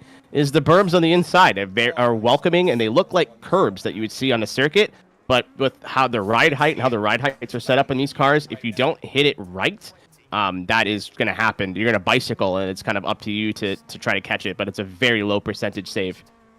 Yeah, 2 wheels in the air. You've got half the control you should have, really. And yeah, you just got to make sure you, as you said, get it millimetrically perfect. You've got the top guys at the moment are doing just that. They're absolutely hitting the marks as much as and as well as possible. As we see JPH as well making his way downhill in towards and approaching the halfway stage. Meanwhile, Encephalosis on the left there, past the halfway mark of the stage, as once again just trying to fully send it and see what he can do towards the end. But these two have had a couple of issues throughout, but they've done relatively well. And now you can see on the 4x4, you've got Punju in the top left. Again, always one to watch, especially in this stage and especially in this rally. Can he keep all 4 wheels on the track? I know I wouldn't, so let's see if Punju can do that. It's kind of adorable how a lot of we have 6 drivers, and it seems like all of them are kind of having similar rallies. Encephalosis, JPH are driving together. They haven't had perfect rallies, but they've definitely had minimal issues. B-Roy and Punju are doing this whole rotating thing. I don't know if that's good for strategy. I'm not driving today, so I'm not quite sure. But if we lose the hood, it was probably probably 5 kilos, 10 kilos of weight reduction there. So maybe that'll pay off. But Everyone's kind of having similar rallies that are in the same run group as each other. Yeah, B-Roy just missing the corner. That's so easy to do. That's why I was saying those meter calls are really, really important to know when your next corner is coming up, when you can't really see your braking zone and you can't really see the apex until it's too late. Punju fired it in there to that square left, as we are now at the stage with those on the medium, hard, medium strategy are going to be on worn hard tires. They do last quite a bit. You can take them those 6 stages, but we are nearing the end of their operating life. So we'll be able to see who ended up taking the more aggressive tire strategy. We'll see if it could pay off for them long term. Is he just itching his nose? Okay. We'll be able to see if it pays off long term. The safer strat is hard, medium, but the faster one, from what I've heard, is the medium, soft, medium. Or the medium. You know what I mean. The medium, hard, medium. I do. I wish I could pause time like Punju to scratch my nose, especially when I'm in a a rally stage going at high speed. That would be excellent. But meanwhile, Venbar on the left hand side of your screen, again fully sending it. Ryan L on the right hand side now in the second quarter of this stage on the timing lines. So he makes his way through 93 seconds into his stage, now coming up towards the hairpin. Let's see how he tackles this one then. Just fully over the shrubbery and the greenery then, and back on the path, back on the beaten path to get himself up there once again. But yeah, we've heard from Ryan, we've heard from chat as well, that the DS3 is not the greatest car, is how I'll nicely put it. But he's still getting as much out of it as possible, and his target to be the best Citroen amongst the field, he's done pretty well thus far. And since we last spoke to him, yeah, he's happened at a couple of moments, but who hasn't? Yeah, again, B-Roy, again, another big wreck for him. I think just grabbing, he's having the same issues as Punji, I think. Just trying to get aggressive with these track limits. We all sit in a Discord call for about 45 minutes to an hour before the rally starts, and I'll talk shop. And cutting was the topic of the rally. Setups and cutting. If he's using the setup that was available in our cooldown room in the Creator Series Discord, which you can join, maybe, probably, I don't know. Very stiff dampers on that setup. So if you're not confident and committed in your cuts, that is going to be a result of that. Ryan still trying to be able to be the top Citroen. He's currently doing so, but not by much. He is just... Actually, no, my race net's not functioning properly. RRAND is the guy he's chasing down. He's at 40-minute 29.8 overall time. Ryan 40-minute 30.1. So still a handful of tenths between Ryan and his ultimate goal. And he's talking about how bad the Citroen is. He's still in the top 20. Both those cars are still in the top 20. So maybe it's not as competitive as the Mini, not as competitive as the Polo, but it's no slouch. Big send over the jump there. So much confidence needed from Ryan L. Such a narrow part of the stage, Kieran. There's corners coming up. You're in the middle of a corner when you're in air there. You got to have confidence and know what you're doing there. Yeah, and although it seems like the turning angle can't be many ways over a narrow bridge like that, you get the momentary loss of angle. You get the wrong angle coming out of the bridge, and that is easily a roll coming out of this. So you've got to have so much confidence if you're sending it and flying out of the bridge section. I'm sure see Vlembar do it in about 30 seconds' time. We can see how fully committed he is. He'll be probably one of the committed of the most out of these rally drivers. Yeah, again, it's just, I think he knew it was on the line today. Obviously, John Isabusing Harris is not with us this afternoon. I should word it differently. It sounds like he's having a health issue. No, he's just not here. So he did his run a little bit earlier in the week. And said, I had some issues towards the end. I got to imagine Vlembar sees that as a wide open door. Currently, in overall points, he is 1,580 to Isamusing's 1,633. So he's not too far behind. In Creator Series points, Vlembar has 88 to Isamusing's 120. A perfect season for Isamusing so far. So this would be the first time somebody who is not John Isamusing Harris would get a Creator Series win. If Vlembar can keep his pace, he's on one right now. He is, and yes, he may have lost 4 seconds in the previous stage, but he certainly looks very much jolly on the spot to reap back those times. That time he may be lost, as Ryan L is just coming to the end of his stage now. It's just over 5 minutes it will be as he makes his way across the timing line. It's going to be a 5-minute 6.4 from Ryan L to get him just under the 5-minute 10 barrier. And let's have a watch on with Vlembar as well as he makes his way towards the end of the stage here, Aero. Yeah, that should put Ryan as 19th, and I'm not seeing his competition in Citroen class. So that's another solid stage for him. He might take the lead overall out of the Citroens, which again is what he's hunting for. But look on the left side of your screen. Vlembar heading into the last square right of the rally. He should hit the initiation point here, and then the timing line. He got a 4:52. Oh, there we go. He got a 4:52 on the board. And then I can't read the text. It's just really tiny. I'm trying to refresh my page here. I think he just got his time into the 4:55 flat. So not getting the overall stage win, but still taking a ton of time out of Izzy Musing, who had this is where the beginning of the end of his the beginning of his problem started, because he's not even in the top 20 here, Izzy Musing. Yeah, 1.3 seconds behind Callaghan then. So, yeah, he's lost a bit of time in that section. But again, it's not the end of the world. We'll have to wait and see what those overall times are at this stage. However, Vlembar's been fully sending it, so is Callaghan. And the two of them are not dropping a lot of time between each other. It's making it a very close and tight rally towards the closing stages.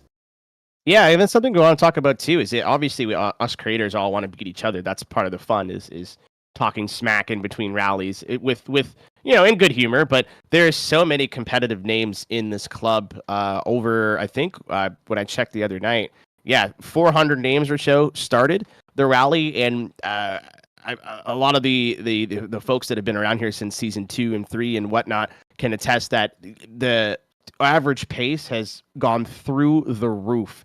To get a top 50 now versus getting a top 50 even 2 or 3 seasons ago is a huge accomplishment. So a lot of those names are really interchangeable in that top echelon, and it's just getting more and more competitive the farther we go. It's great to see as well. So many drivers joining in, and you can as well if you fancy it. If you want to show off your skills, or if you want to perform more gymnastics than Punju and take that award away with you, then come show us what you're made of and join us here. As speaking of Punju, there he is doing some more gymnastics. This time a 180 as he rejoins back onto the stage. Yeah, I think he's just taking it stage by stage now. Obviously, that start wasn't what he was looking for. I'm not quite sure where he was overall at the end of stage 2. Would have to go back and look, but definitely not where he wanted to be with how excited he was for this rally. So I think he's just kind of taking it stage by stage now. Going to go for some fast stage times and throw caution to the wind. If he wrecks again, it's kind of he's already down there, right? So you have one of two choices. Do you just drive safe and hope that your competition is also making mistakes and you kind of climb up the leaderboard, or send it, have some fun, and whatever happens, happens. And as we heard from him in his interview, he's firmly right foot down. Yeah, on the latter, isn't he? Just absolutely pushing now and having some fun. See if he can get a smile on his face towards the end of this one. And he's looking rather good there. I mean, just the confidence as well, even after what he's been through in this stage. To get that close to the mound again, to just try and extract as much time out of the stage as possible is absolutely great to watch. As B-Roy just having a little bit of a moment there, gets himself back underway again as he makes his way onwards now. 3 minutes into his stage. He's just past the halfway mark of his stage as we have Punju making his way towards that square right, running a little bit wide, but back onto the back on the beaten path he goes. Yeah, he's trying his best here. He has like 4 good corners, and then he goes a little wide. Then he has got 4 good corners, and he goes a little wide.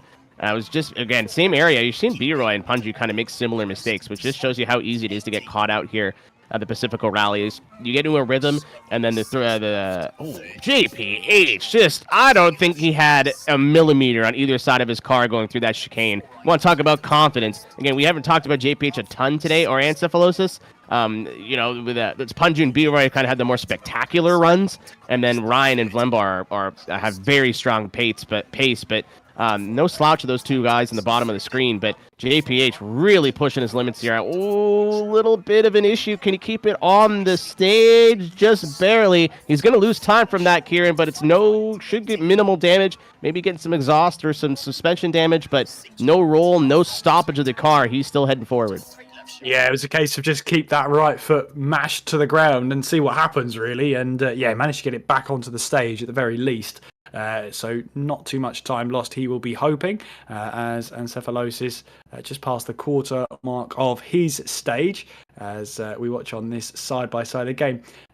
These two have flown under the radar slightly in this stage, but again, that's never a bad thing, as Encephalosis jumps over the bridge then, over that narrow bridge, and making his way onwards then. Even your pace notes tell you to cut that one left, but Encephalosis jolly on the spot and looking to see what he can do, staying briefly in 5th, now into 6th, as he fully sends this here into the square right. Lovely line through there, and yeah, looking pretty confident right now. Yeah, that's the face of a man who's been hurt today by the pace note saying cut. So I think again, you have two different strategies when you have a issue, especially early on in the rally. Do you continue at your pace and kind of do what you know how to do, or you try to back it off? But sometimes this even happens in circuit racing. You try to back off too much, kind of get caught out of your rhythm and end up making more mistakes. So I think he's just going to be a little bit safer with the track limits. We'll have to see how that ends up. And again, just as a reminder, those folks playing at home, those on the more aggressive tire strategy, this is stage 8. This is where they're going to have the most tire wear. I would expect drivers like Vlembar and Ryan for sure to be on that strategy, and I believe Encephalosis probably took that as well. So this is probably why we're seeing a lot of these drivers struggle with keeping it on piste, if you will, in these faster low mid-speed corners. Encephalosis, again, not afraid to dip that car off stage and look for that little the banking and the camber of that corner. You can pick up a ton of time, not just by cutting it, but because you can carry more speed on the exit. This is the thing, even as you say, it's the more aggressive tyre strategy, but you've still got the likes of Lembar absolutely just on the limit right here of, again, I was going to say adhesion, doesn't quite work over gravel, but he's just got so much confidence in the car underneath him, in the setup underneath him, in his own driving style, that really he's just absolutely pushing to the limit he knows he can really match. Yeah, and again, he's got a lot on the line today too, so a really, really smart drive from him so far. There's power stage points in for him too, so we'll have to keep an eye on him when we get to stage 10. But he's kind of not really put a huge foot wrong here. Again, we are just heading towards, we talk about JPH being close. We hear right there, anything you can do, I can do better. So says Vlembar, as he's currently sitting P2 overall in the rally by 7 seconds. Is amusing at this point in the rally was P6. He's over a minute behind. So Vlembar, if he just wants to be Izza, just has to maintain. But again, I know he's looking at overall results, and I know he wants that P1, and it's definitely within grasp. He just needs to keep doing what he's doing. It seems that the only time he's lost time, Kieran, is when he makes those little mistakes, when he cuts a corner a bit too much, doesn't get a good exit, or maybe runs a little bit wide. If he just keeps on pace and keeps at this 95%, he could be knocking at the door of Callaghan at the top of the leaderboard. Could do indeed, and as you say, I wonder if that aggressive tyre strategy will befell Vlembar at this stage. Doesn't really look like it. He's still absolutely on full attack here, as Ryan Elliott is now into the last timing sector of his stage as he makes his way through now. Currently 4 minutes just under on the clock. Loving the shaky camera just to show you how much force feedback is going through his wheel at the moment, how much of the vibration he feels. That's how he's able to feel what's going on the gravel underneath him. But it's always great as well when you see a driver who's in the zone right now, and I love it when these guys stream it as well, because not a lot is said during the stage. You can see a picture paints 1,000 words. It doesn't really need to say anything about how hard he's pushing. No, absolutely not. If you've ever seen in-car cam of real rally too, the stuff that drivers do with their eyes and their lips and their mouth, when it's so funny to it's funny, like not haha, but like just peculiar to see. Everyone's kind of got their own facial. Hello, B-Roy. How's it going? They've got their own style of what happens when they focus in, and you can clearly see it with Ryan there. He's just deadpan, no emotion on the face, just focusing on the task at hand. Again, a lot of information in that force feedback. Going through the wheel, a lot of information with the notes as he crosses the timing line with a 4:59.6. That's going to be a heater of a time from Ryan. He's up in the top 10. Just knocking PD Dobster in 6th position, so he'll take 7th. If all he wants to do is take P1 in the Citroen class, he's got that done. Really good time from Ryan there. Yeah, really good stuff indeed. We ride on board then with Vlembar, who's getting a little bit of airtime towards the end of his stage now, really fighting through these last couple of corners now, through the 3 left, through the 2 right, as he'll look towards the end of the timing line. Through this last checkpoint, he'll now make his way across the timing line. 4 minutes 50.1 from Vlembar. We'll have to have a look at the leaderboard and see where that puts him. That is a stage win for Vlembar by over a second. So again, I think we're gonna try and talk to him. Just wanted to get them into service first, but that is a overall stage win for Vlembar, and it is a solid second up. As we're gonna try and pull him in here really quick before he gets to chat. And Vlembar, heck of a rally for you so far. A stage win on that last stage. Obviously, we know how it's going. What's the goal for today? What are we trying to do? Is it just beat Izza, or are you trying to get the number 1 overall? Yeah, my primary goal is to beat Isa, which I'm gonna pull out basically my big ego and say I think I've done that, unless I really screw up now. I think I've got over a minute lead now, so it should be theoretically safe. At the moment, I'm still trying to maybe catch Callaghan for the P1 in the club, but he's got 2 very good last stages, so yeah, that's probably unlikely. 6 seconds down. It's not impossible. We've seen a lot of drivers have a lot of issues today, some more than others, which you'll be able to see in the replay. But out of this Pacifico rally, what are you, as somebody who's looked so confident and so calm, what are you looking for in these stages of just things to avoid and things to keep in mind? Yeah, I think there's a lot of pace notes which don't really tell the whole story. There's a lot of corners with like hidden obstacles, or may it be on the inside or like the outside of the corner, like logs laying there, or maybe some bushes which will just in a basic WRC fashion to spin you around. There's also a few corners which just if you don't take him the right way, you also just go off. Yeah, it's a very tricky rally. It's probably one of the top 3 trickiest rallies, I would say. So yeah, I think stage knowledge is everything here, which is playing to my advantage at the moment. I do love this rally. I do know it very well, and yeah, I think that's where I can capitalize on. Vlembar, Kieran here. Obviously, it's been great to watch you just fully send on this moment. I mean, Aero and I were talking about sort of aggressive tyre strategies. How are your tyres feeling towards the end of that stage then? Because it was a case of, if you took the aggressive one, your tyres might have been a little bit worse for wear in this. Yeah, I actually have to say the hards, they still feel pretty good on the 6th stage that I did right now. Yeah, obviously the mediums, they do have their limit. I think maybe I was the only one, I'm not sure, but after the first 2 stages were around the mediums, they were actually like in poor condition, so red basically. But yeah, the hards are very much the opposite. They do last, they always have the pace, I would say. There's no real drop off. And yeah, I said it before the broadcast, there's possibly 2 strategies. That is possibly mine, which I'm doing, which is 2 medium, 6 hards to medium. Or there's also the one which Isa did, for example, which is 4 hards, another 4 hards, and then 2 mediums. I think both work. But I think, yeah, for the first 2 stages, this one probably will take a bit more time out of the other one, but they're fairly equal. Yeah, it seems to be working out for you so far. You've kind of, other than a couple bits and bobs here and there, you've definitely looked like you've been the most confident, and the stage knowledge is really coming through in your driving. You've got 6 seconds to make up if you want this overall rally win, and 2 stages left to do it. Wish you the best of luck, and hopefully we're looking at you at the top step of the podium here in 2 stages time. Thank you. Enjoy it.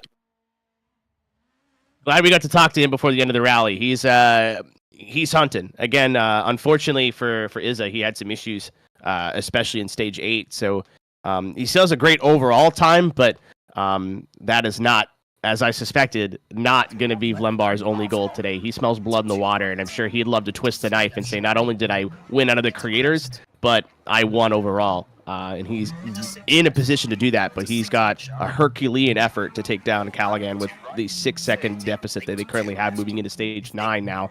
Again, not going to try and pronounce this to any Indonesians watching, but is an 8.8 kilometer stage, and then we have our last long stage as our power stage of 14.6. So tons of time to be made and tons of time to still potentially be lost.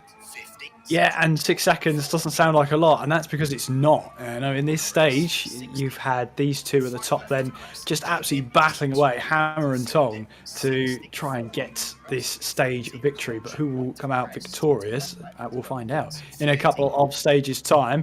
Stage 9 for some is already well underway, as we watch on the likes of Punju, B-Roy, Encephalosis, and JPH in the closing stages of this rally. Yes, everybody should be on fresh boots now. Whether they took the hards or they took the mediums, everybody should be kind of on the same sort of tire strategy. So that's going to be thrown out of the window. And again, we talked to Lembar a little bit earlier. He said that the mediums were, for him, down to the poor conditions towards the end of the first 2 stages. But the kilometer, the actual distance that we have, oh, Punju. How? I'm not even mad. I'm just confused. As I thought you were going to say disappointed. Like, you're not mad, you're just disappointed. He found logs I didn't know were here. Again, I hope he's having a good time. It's just kind of all you can really do at this point. Within those first 2 stages, his chances of a top 20, a top 30 kind of were thrown out the window with how consistent and fast this. Oh, that was cool though. Stuck the landing. I think he's got a job as a stunt driver. I think he might be in the wrong career here. With all the flips and whatnot, yeah, it absolutely could be. If there is going to be a new stuntman game, which I hope there is, I hope Punju's on the front cover. Oh, we're gonna be good pals. That was a wicked reference. Or if he ever makes an appearance in Burnout, that'd be great. He'd be front and center on that cover. Rest in peace. They went out with a banger with Paradise, but rest in peace. We need another Burnout game. Shakes fist at John EA right now. I'll tell you what, Burnout Paradise was chef's kiss. Oh man, you're talking to the right guy. But again, we're just going through these more technical areas as heading out of the first of the 2 sectors in this kind of lumber. It's not quite a lumber yard, just where a lot of lumber cutting is, but this big risk Encephalosis getting aggressive with that inner banking, but you have logs in the inside, logs on the outside. So for somebody like Vlembar, you know exactly where all those are, and it kind of plays with your eyes. I don't know if you could see it on Encephalosis' screen, Kieran, but you see a lot of like timber and like really small twigs and sticks. You can drive over those. That's not a problem. But there's a lot of bigger logs and shrubs and stumps that are hidden in between that. That you could get silly with this track limits, but if you don't know where your limits are, it will cost you big time. And I did like Encephalosis' sort of facial expressions going through that sort of lumberyard then, absolutely on the limit. You had fidgeting there just to make sure you get through, and you just see it in him. That was such a technical part of the rally. You have to get it absolutely spot on there. Any false line will send you wide, will spit you out wide, will put you into the construction when you really don't want to be. So you've really got to have full concentration through that area. But he's just making his way through now into the last quarter of this stage, the penultimate stage. Update on these overall times for both these guys. JPH currently sitting 37th overall with 52 minutes, 10 seconds, 0.3. And it's so close. And let me tell you how close it is. So he's got a 52.10. Encephalosis is 21st with a 51.33. So only 30 seconds up the road. And that could be a spin, that could be a flip, that could be an overshoot that brings both these guys back together. But gotta say that Encephalosis has been kind of on a very hot and cold streak in the Creator Series. He needed a good rally today, and as long as he can continue with what he's doing, he's going to get it. That's a huge result for Anstey.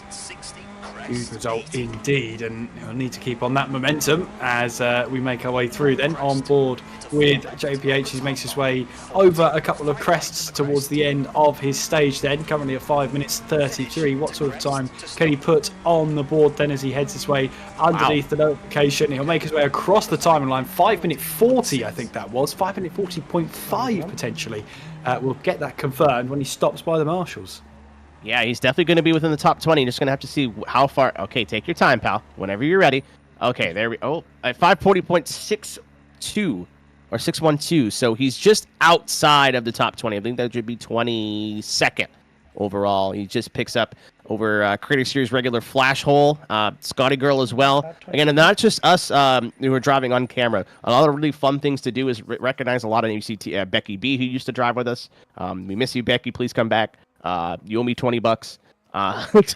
But you end up seeing a lot of the same names on the leaderboard and kind of forming unspoken, unsaid rivalries with these people. Ryan chewing a little bit of motocross there on the left side. Again, we talked about it a bit. We keep talking about it. These track limits invite you to cut, but as soon as you get confident, that's when it might bite you. You don't think you lost time there, but may have picked up some suspension damage from that.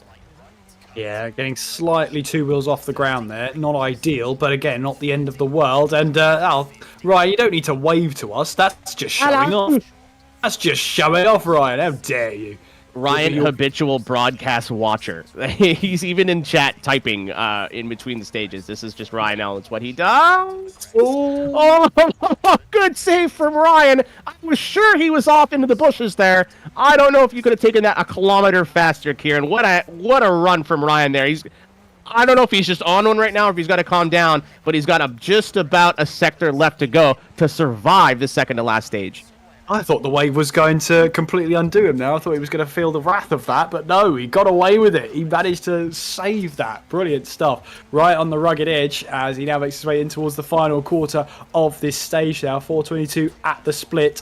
But you see here, just really great to see these drivers on full attack and even giving us a wave halfway through their stage. Yeah, very unserious Ryan L83 moment there. But again, I think as soon as he had that moment, he took, again, you want to talk about doing his research, going on over the gutter there, which can easily catch you out and just disagree with the car. But if you just commit to these cuts, that's when it'll work out the best. Ryan trying to push for his overall time, but Lembar on another heater here. He's just crossing the 4-minute mark as he hit his final split, but he's caught in the bushes.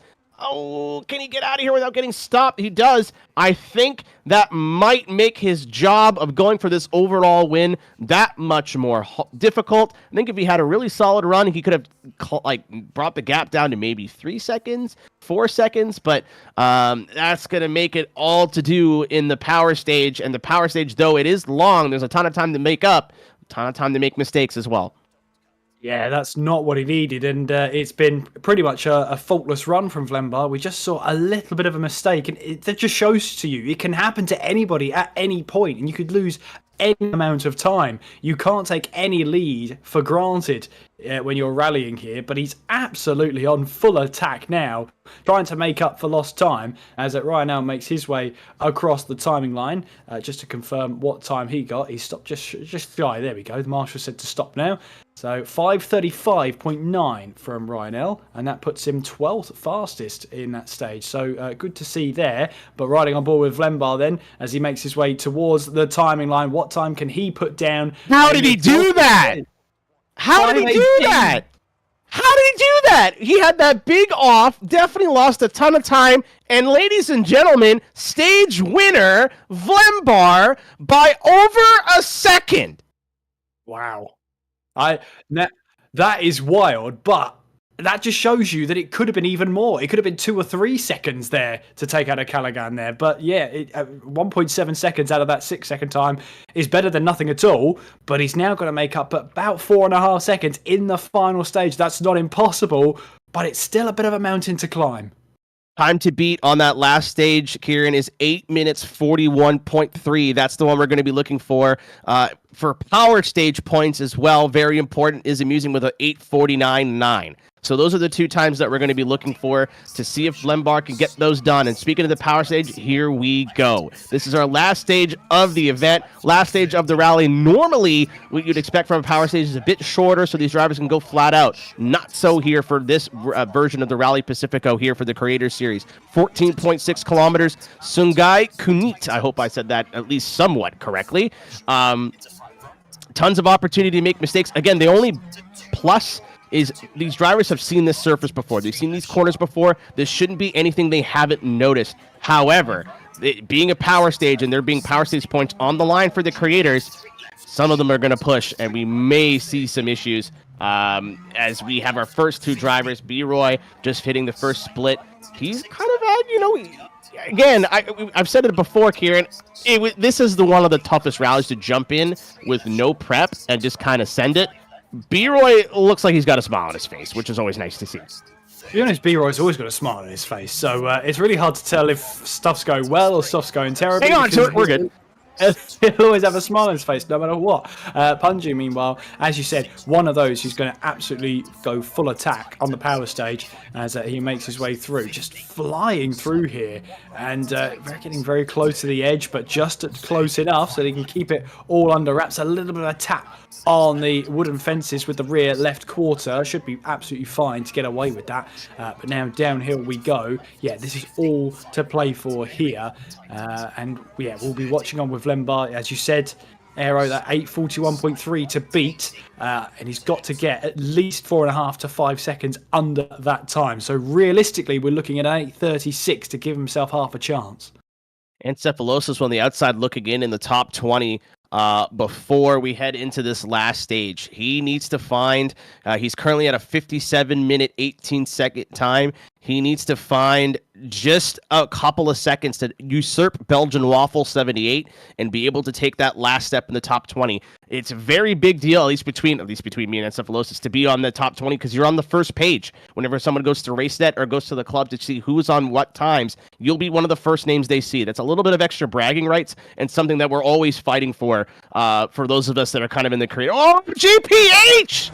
JPH clipping the inside of that bank. I think his first major mistake of the day. I think he bounced off that tree here and kept it going, so I don't know if he's got damage, but JPH, out of all the times to have an error, that was one of the most unfortunate. Yeah, it was, and yeah, as we said, just one of those mounts, just not coming to the rescue whatsoever, upsetting the car, putting it on two wheels, and managed to get away with it just about. But you're right, there could be some damage on that car that'll have to carry for, what's that going to be now? Another maybe 8 or 9 kilometers or so, yeah. So yeah, it's a bit of a blow to him, but nothing he shouldn't be able to recover from at this stage, but he's just got to make sure. It's all important. A mistake can be made. It's how you recover from it and how you press on afterwards. And Encephalosis on the left there, just approaching the halfway mark of his power stage as he powers downhill then over crests and whatnot down towards the 2 left, which then opens up into the 4. But yeah, once again, been such a pleasure to watch these drivers on full attack. And yeah, mistakes have come, but that's part of the fun of rallying.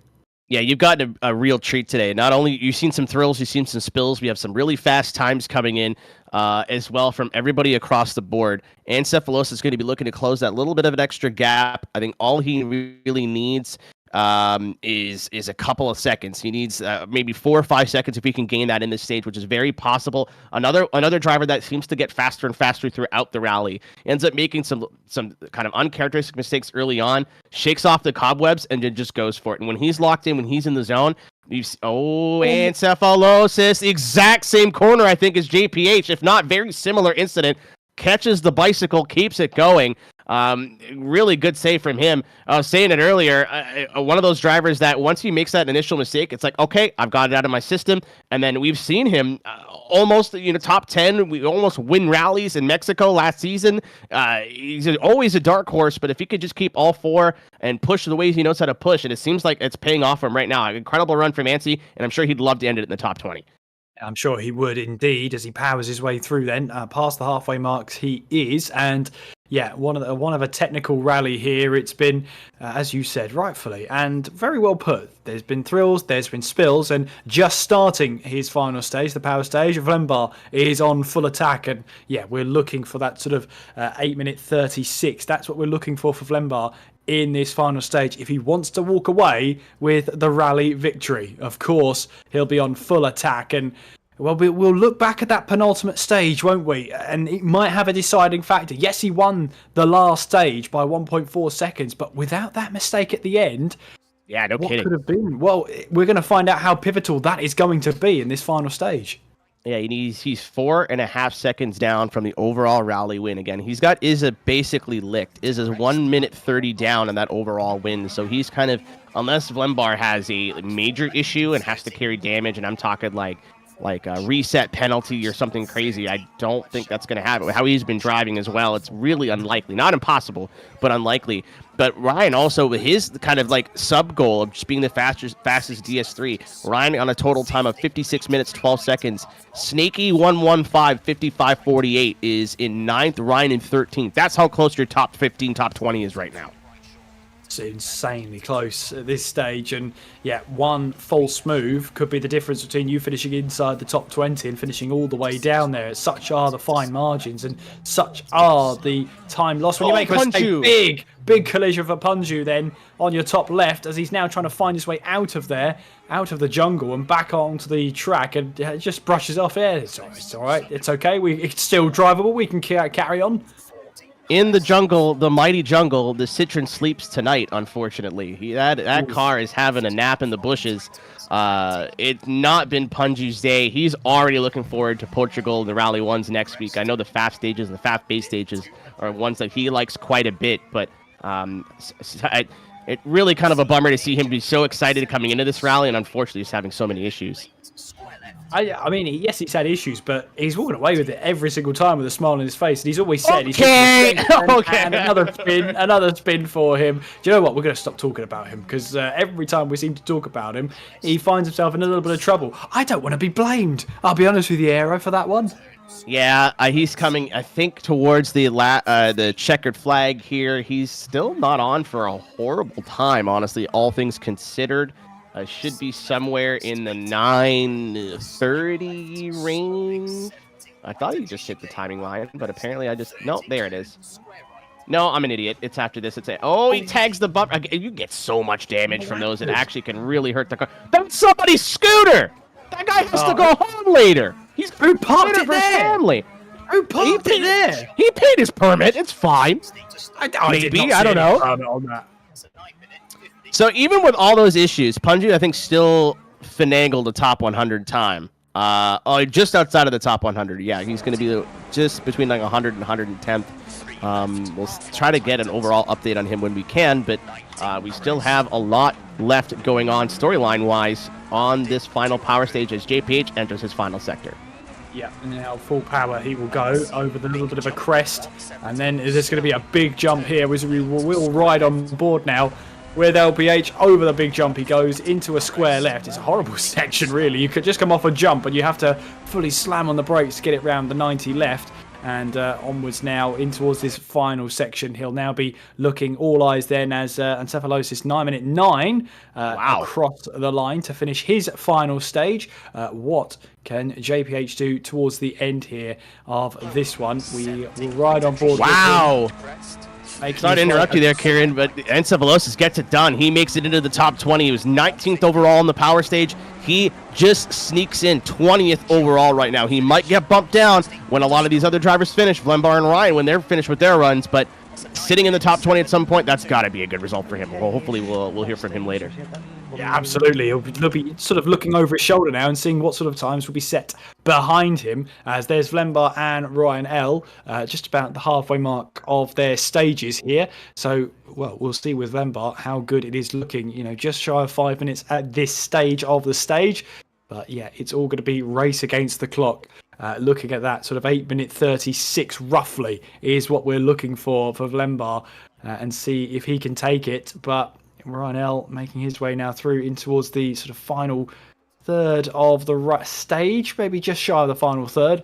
Nevertheless, it's been a solid day for Ryan L. If he can secure his place in the top 20 and also as the fastest Citroen, as he said himself, it'd be a very good day at the office. Yeah, Ryan, I don't think gives himself enough credit. He's kind of entering this upper 1% of drivers, and I think even saying entering is not giving him enough credit. He's been said it a little bit earlier too. He's been putting in the work, putting in the time, really kind of gone in and jumped in head first in this community. And Ryan, no! Again, if you don't commit to those cuts, and you see the smile on his face, I think it was all building up to that moment. It's got to be pressure off for him now, but The time overall for him to beat is actually there is no Citron on the first page at all. So maybe I think that one stage time was just an anomaly. We'll have to see where he ends up shaking up. He didn't lose a ton of time, and if he's got some sort of big damage, there's not a whole lot he's got to carry it over. But not what Ryan was looking for. As unfortunately, he keeps going. Yeah, but we'll have to see what that shakes up for him overall. Yeah, see if it keeps him inside that top 20. See what that will do to shake up the standings then, as Vlembar will make his way across that small jump and onwards then towards these final sections then, keeping one eye on the time. I'm sure Vlembar won't be doing that at all. He'll be keeping both eyes firmly up ahead of him, one ear on the pace notes, and everything else will just sort of, you get into that zone, don't you? You sort of get into the zone of the stage ahead of you, the pace notes, as you said, the recon, the research you do before each stage, before each event, so that you know what's coming and you know how to place the car. That's so important. You know which sort of mounds of dirt to attack. You know which ones you can't attack. You know where you can take liberties. You know where you have to keep it on the beaten track. All of that culminates into just making it to the stage here, as Rydell has a little bit of a kiss with a tree there. Could have been a lot worse for him there, but is he still trying to push on and try and get himself now what would be probably a sub 9 minute stage time. We'll see if he can do that. Yeah, it's all you enter a flow state basically, where you're hearing the pace notes, but you're not listening. You're focused on driving, kind of letting your subconscious do the rest of it. When you're not thinking, everything's kind of happening and everything's coming to you naturally. That's when you can make the biggest mistakes, but that's kind of where your best work gets done. As Vlembar, if you want any sort of indication of what kind of pace he's on, Ryan just crossed into his last split. Vlembar right behind him. Look at the times in the top right corner. Vlembar almost a minute ahead. Obviously, he's behind on piste a little bit, but not by much. As Ryan comes in through this last final time check, got a couple of tight corners to go. But Ryan, again, heck of a rally from him. He did have some issues, some bumps and bangs, but it was a tough rally. If you didn't have a ton of knowledge beforehand, he's going to come through this last chicane, looking like you said to be kind of within the 9 minute to 9 minute 10 range, which would put him in the top 20. Can he beat APH and encephalosis? 9:10:4.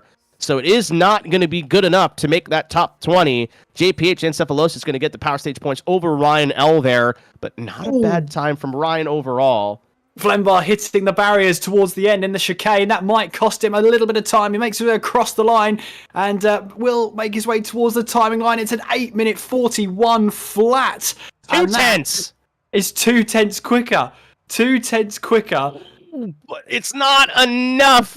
By 4.2 seconds, Vlembar just short of the overall rally win. But out of the creators, he gets it done. He will be your winner out of your broadcast split, if that's how you want to put it. But unfortunately, I think he needed to find big time there on that power stage, and he still won the stage, mind you, just not by the 4 seconds he was looking for. Still a hell of a run from Vlembar, just unfortunately not the top of the leaderboard, but he's still got to have a smile across his face.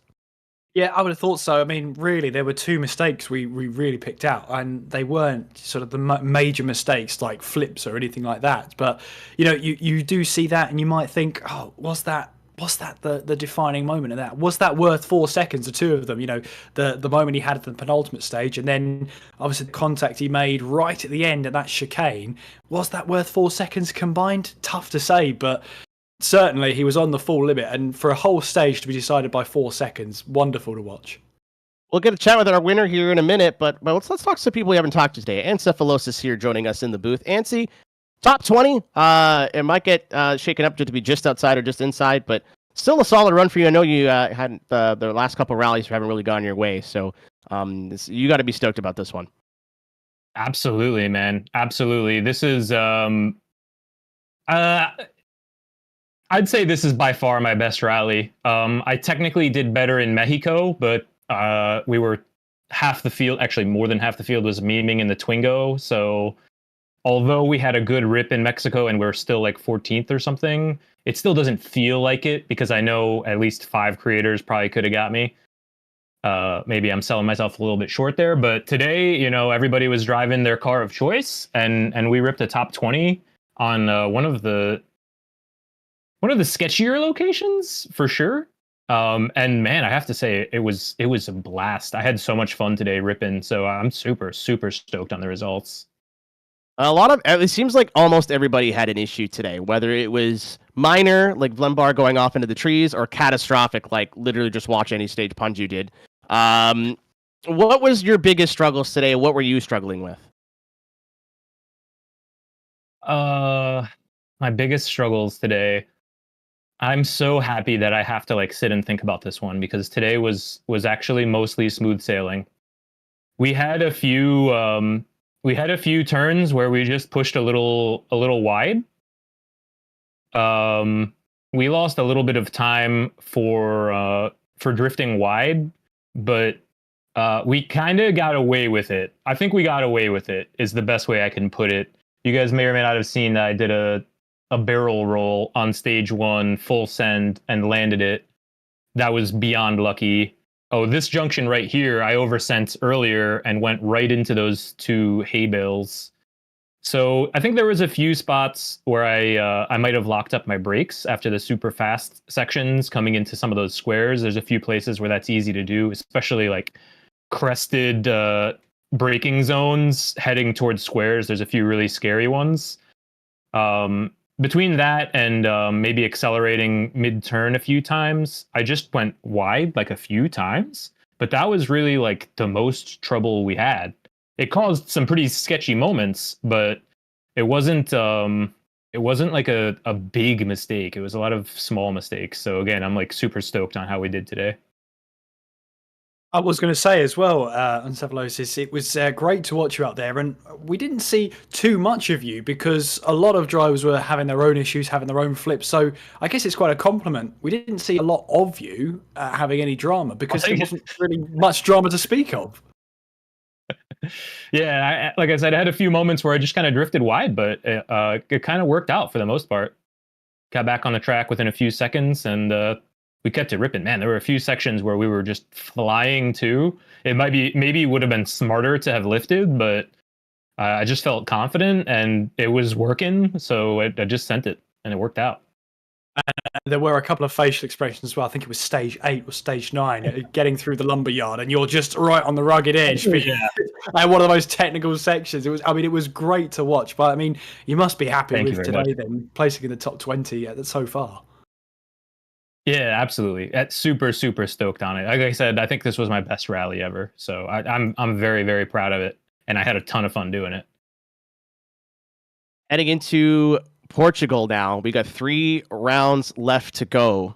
You have closed the gap to P4 in Creator Series points. I'm not sure by how much, but you picked up 12 points here, 4th place overall as we stand. Oh, holy cow, nice. And you're P4 on the power stage as well. So it seems like 4th is kind of like the P1 for the humans in Creator Series. You've got 3 rounds to go. What's the plan? What's the plan? Practice, head down, and just drive, man. We need to make sure we always make a little bit of dedicated time to practice, just a little bit. Over practicing is definitely a thing too. I've had stages where I practice for like 2 days straight, and then I come and I wreck in the rally because I'm pushing 110%. So my plan, is to practice, keep my head down, drive within my means, and I don't know. It kind of clicked a few rallies ago, or maybe it was just 2 rallies ago, where I said like, man, how many times am I going to overdrive when all I had to do to win that rally was just drive? And I felt like that really was true today. Maybe there was a few sections where I was absolutely sending it, but it was just because I felt so good.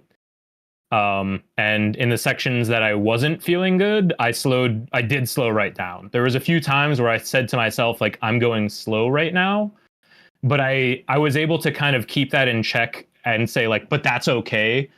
And sometimes slow is actually fast. So I'm really happy to make that breakthrough, that every once in a while, coasting and just rolling is actually the best thing you can do to be fast. Well, congrats on the results. We'll have to see what the points shake up, but it looks like me, you, and JPH are about to be in a dogfight here for 4th. So we'll see you at Portugal, man. Best of luck. Nice. I'm terrified. I'm terrified of Portugal, but thank you so much. It'll be Me a good too. battle for sure. Yeah, Scary, me it's a scary too. Thank you very much, man. Nice talking to you guys. And we'll grab his running buddy. I think if we can get a chance to talk to him, JPH joining us in the booth. Kind of a Kong rally for you today, but a nice recovery back into, I think, a position that you deserve to be in, which is like solidly within the top 30, 40. Yeah, evening guys. Yeah, it was one of those sort of mediocre, should have been better events, but it was a lot of fun. I mean, take the car that is technically the worst in the class and just throw it about, see what happens, and it was enjoyable after the first sort of 2 stages, luckily. I've seen a lot of drivers have. I don't think anybody made it through today without some sort of major issue, whether that was going off in the shrubs or a barrel roll into a tree. This rally caught a lot of people out. What stood out for you? What were you having troubles with? Well, I mean, there we go. But what was your biggest issue here today? I think just in the first couple of stages, just sort of maybe just settling down, just missing a few pace notes here and there, just doesn't help. It's just constantly pacing after pacing after pacing. If you miss one, it can ruin a whole segment of corners for you. So it's just generally a really tough rally, but that's sort of what makes it enjoyable because it is that tough. You got to be right on it, and you've got to sort of trust the pace notes, but also sort of be a bit wary about them at times as well. JBH Kieran here. It's, I mean, so many times we saw you on the ragged edge, even on the, these mounds were couching everybody out. I mean, it was either you commit to them on the inside or they will commit to you and commit you being flipped over. What was the sort of secret that you managed to unlock to sort of make the most out of that? Not be on the ragged edge, actually, is the answer. No, it was definitely far from being sort of what I know is I could maybe get out of that car. It's actually given them sort of the respect that they deserve because, I mean, I actually rolled on one of the stages. If you don't give them a little bit of respect, you can hammer them as much as you like. You'll probably get away with it sort of 6, 7 times out of 10, but there are ones where if you hammer it, you're going to go over. So actually, just giving them a touch of respect and just making sure you don't sort of overdo it. That's sort of where you got to make up your time around there, and that's where you stop making your mistakes, which obviously everyone made some. Which again, that's just the nature of rallying. Said the same thing in Encephalosis. The battle for P4 and points is certainly going to heat up. I think he ended up grabbing 5th today overall out of the creators. It's going to get very close with 3 rounds to go. We've got Portugal and the Rally 1s up next week. What's the plan, man?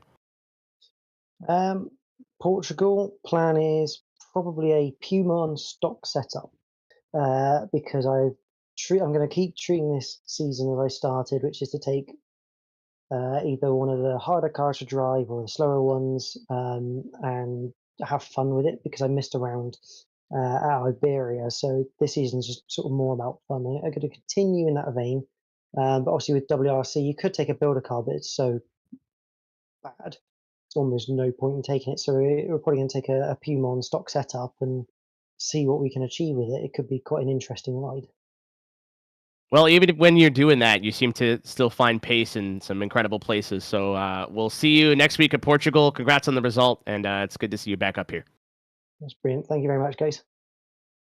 We have one creator left to talk to here, and we haven't talked to yet, and it's the Florida man himself. You just wrapped up his stream. Thanks for the raid, B-Roy. Let's yank it. B-Roy now joining us for the first time today. First of all, welcome back. Nice to see you. Nice to see you guys too. It's been, God, how long has it been? Too long. Yeah, definitely. The unfortunate thing was we threw you into the fire here. This was probably the worst rally for you to kind of just jump in and go, I'll figure it out. How did it go for you today? Honestly, it didn't really feel that bad. All the new gear that I've gotten over probably since the last time I've seen y'all has really definitely helped my ability to just kind of like feel more of the action on the road and everything like that.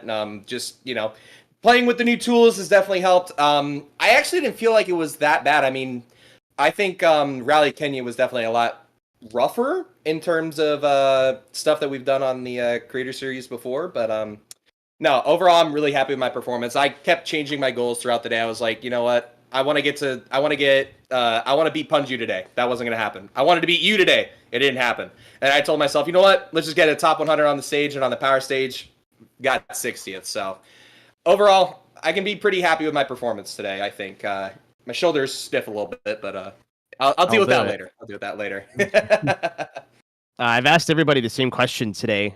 This was a very tough rally. Again, we had everybody had some sort of issue today, whether it was driving off into the trees or barrel rolling on fire, as I'm sure you driving with Punju are well aware of what happened over in the Punju camp today. What was your biggest issue? What did you find was hindering you the most? I think just more of some of the cuts I'm not used to. I mean, I think this is my first or second time ever running Rally Pacifico. So I knew that kind of like some of the foliage was going to kind of be iffy, and some of the I think some of the cuts were going to be a little sketchy, and I found that out with a couple barrel rolls, a couple front flips, but I thought to myself, you know what? It's for the show. It's for fun. We're here to have a good time, and you know what? Like I said, I give a lot of credit to the gear, because I think on the last gear I had with Fanatec, and no disrespect to Fanatec, I love those guys. Just some of the stuff you couldn't feel, especially on some of those curbs, and you couldn't really figure, or curbs or foliage or. We were calling them curbs all day, man. Don't worry about it. Hey, man, I'm too used to road racing. Okay, I'm way too used to that. But yeah, I mean, just some of those just kind of messing up the runs and kind of messing up towards the back half. Once you kind of figured out everything, it was kind of easier to predict where some of the stuff was going to be, and what cuts you can take and what cuts you can listen to your co-driver with, and then some cuts you can't. And yeah, sometimes it's just figuring out the hard way. But I mean, overall, like I said, I'm very happy with my performance. 142nd out of I don't even know how many. I don't. Quite frankly, I don't care. I'm just happy with what I did today.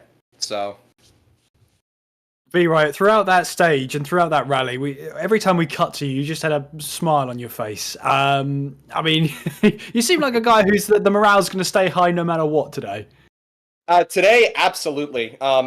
Most people, when it comes to driving in WRC Creator Series, know me as like I call myself the Floridian tree hugger, because every time I get into a stage, no matter what, I find a way to crash into a tree stump, an actual tree, like terminally damage myself off of a tree. But today, I honestly don't know what it was. I don't know if it was just getting the settings dialed in last night and getting the new gear ready for the show today, or if it was just luck, or just actually figuring out how to learn. But when I was able to figure out and able to hook everything together, learning how to primarily use more clutch kicking, and actually having a proper button for my handbrake, I couldn't stop smiling, especially towards the back half. I was so unbelievably happy with how the new gear feels and the Sim Magic stuff, and if it stays like this, I'm gonna be a lot happier and not super mad. But like I said,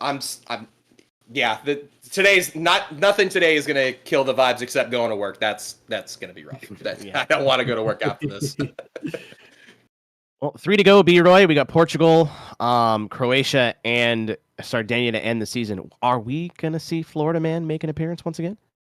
As long as Florida Man's schedule doesn't change, you might be seeing me the rest of the season. It really all depends with work. But honestly, I hope I can do this again. This was so much fun. Thank you guys so much for putting on the broadcast. It was a lot of fun. And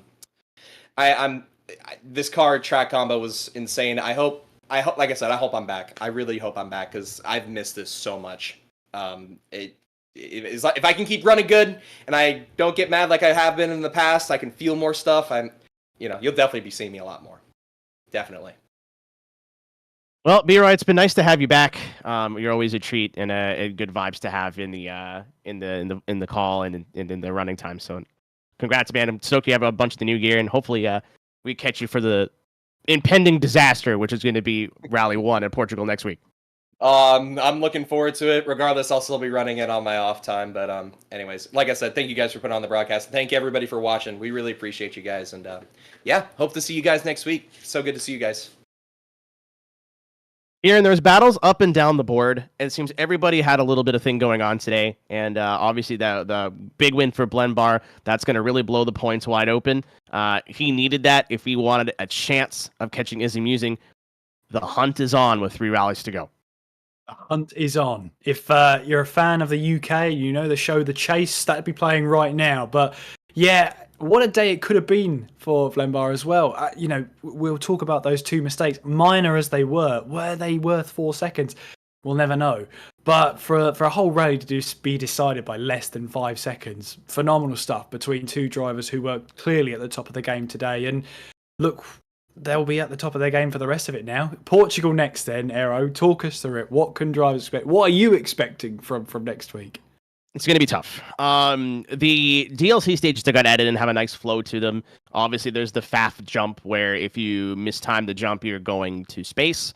But a lot of the stages that were added before the DLC are very slow. They're very technical and very easy to overdrive, especially when you've got 500 plus horsepower and hybrid under your right foot.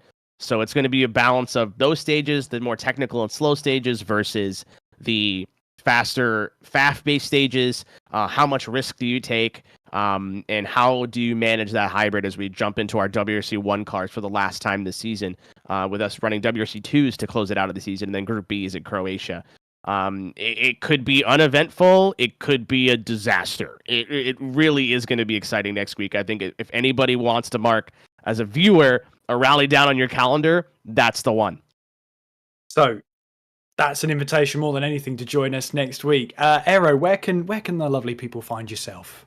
You can find me anywhere at Aerotech, AEROTEQ. I usually stream my practices and my runs before Creator Series as well, as long as everybody here. Again, everybody here was either streaming or usually is streaming their runs. So go drop them a follow. Join the EA Sports WRC community. It's a lovely group of people. And help yourself. And where can we find you, Kieran?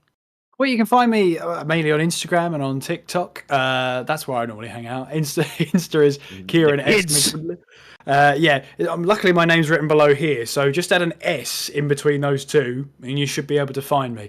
But don't forget as well to follow the Create Series on all the social medias up above, and also on Twitch as well. We'll be back next week when we head to Portugal and very close to the Algarve to do it all over again. Who can come out on top in Portugal as we head our way back towards Europe? There's only one way to find out, and that's to join us next week. In the meantime, take care of yourselves. Have a very good rest of your week. We'll talk to you soon. Take care.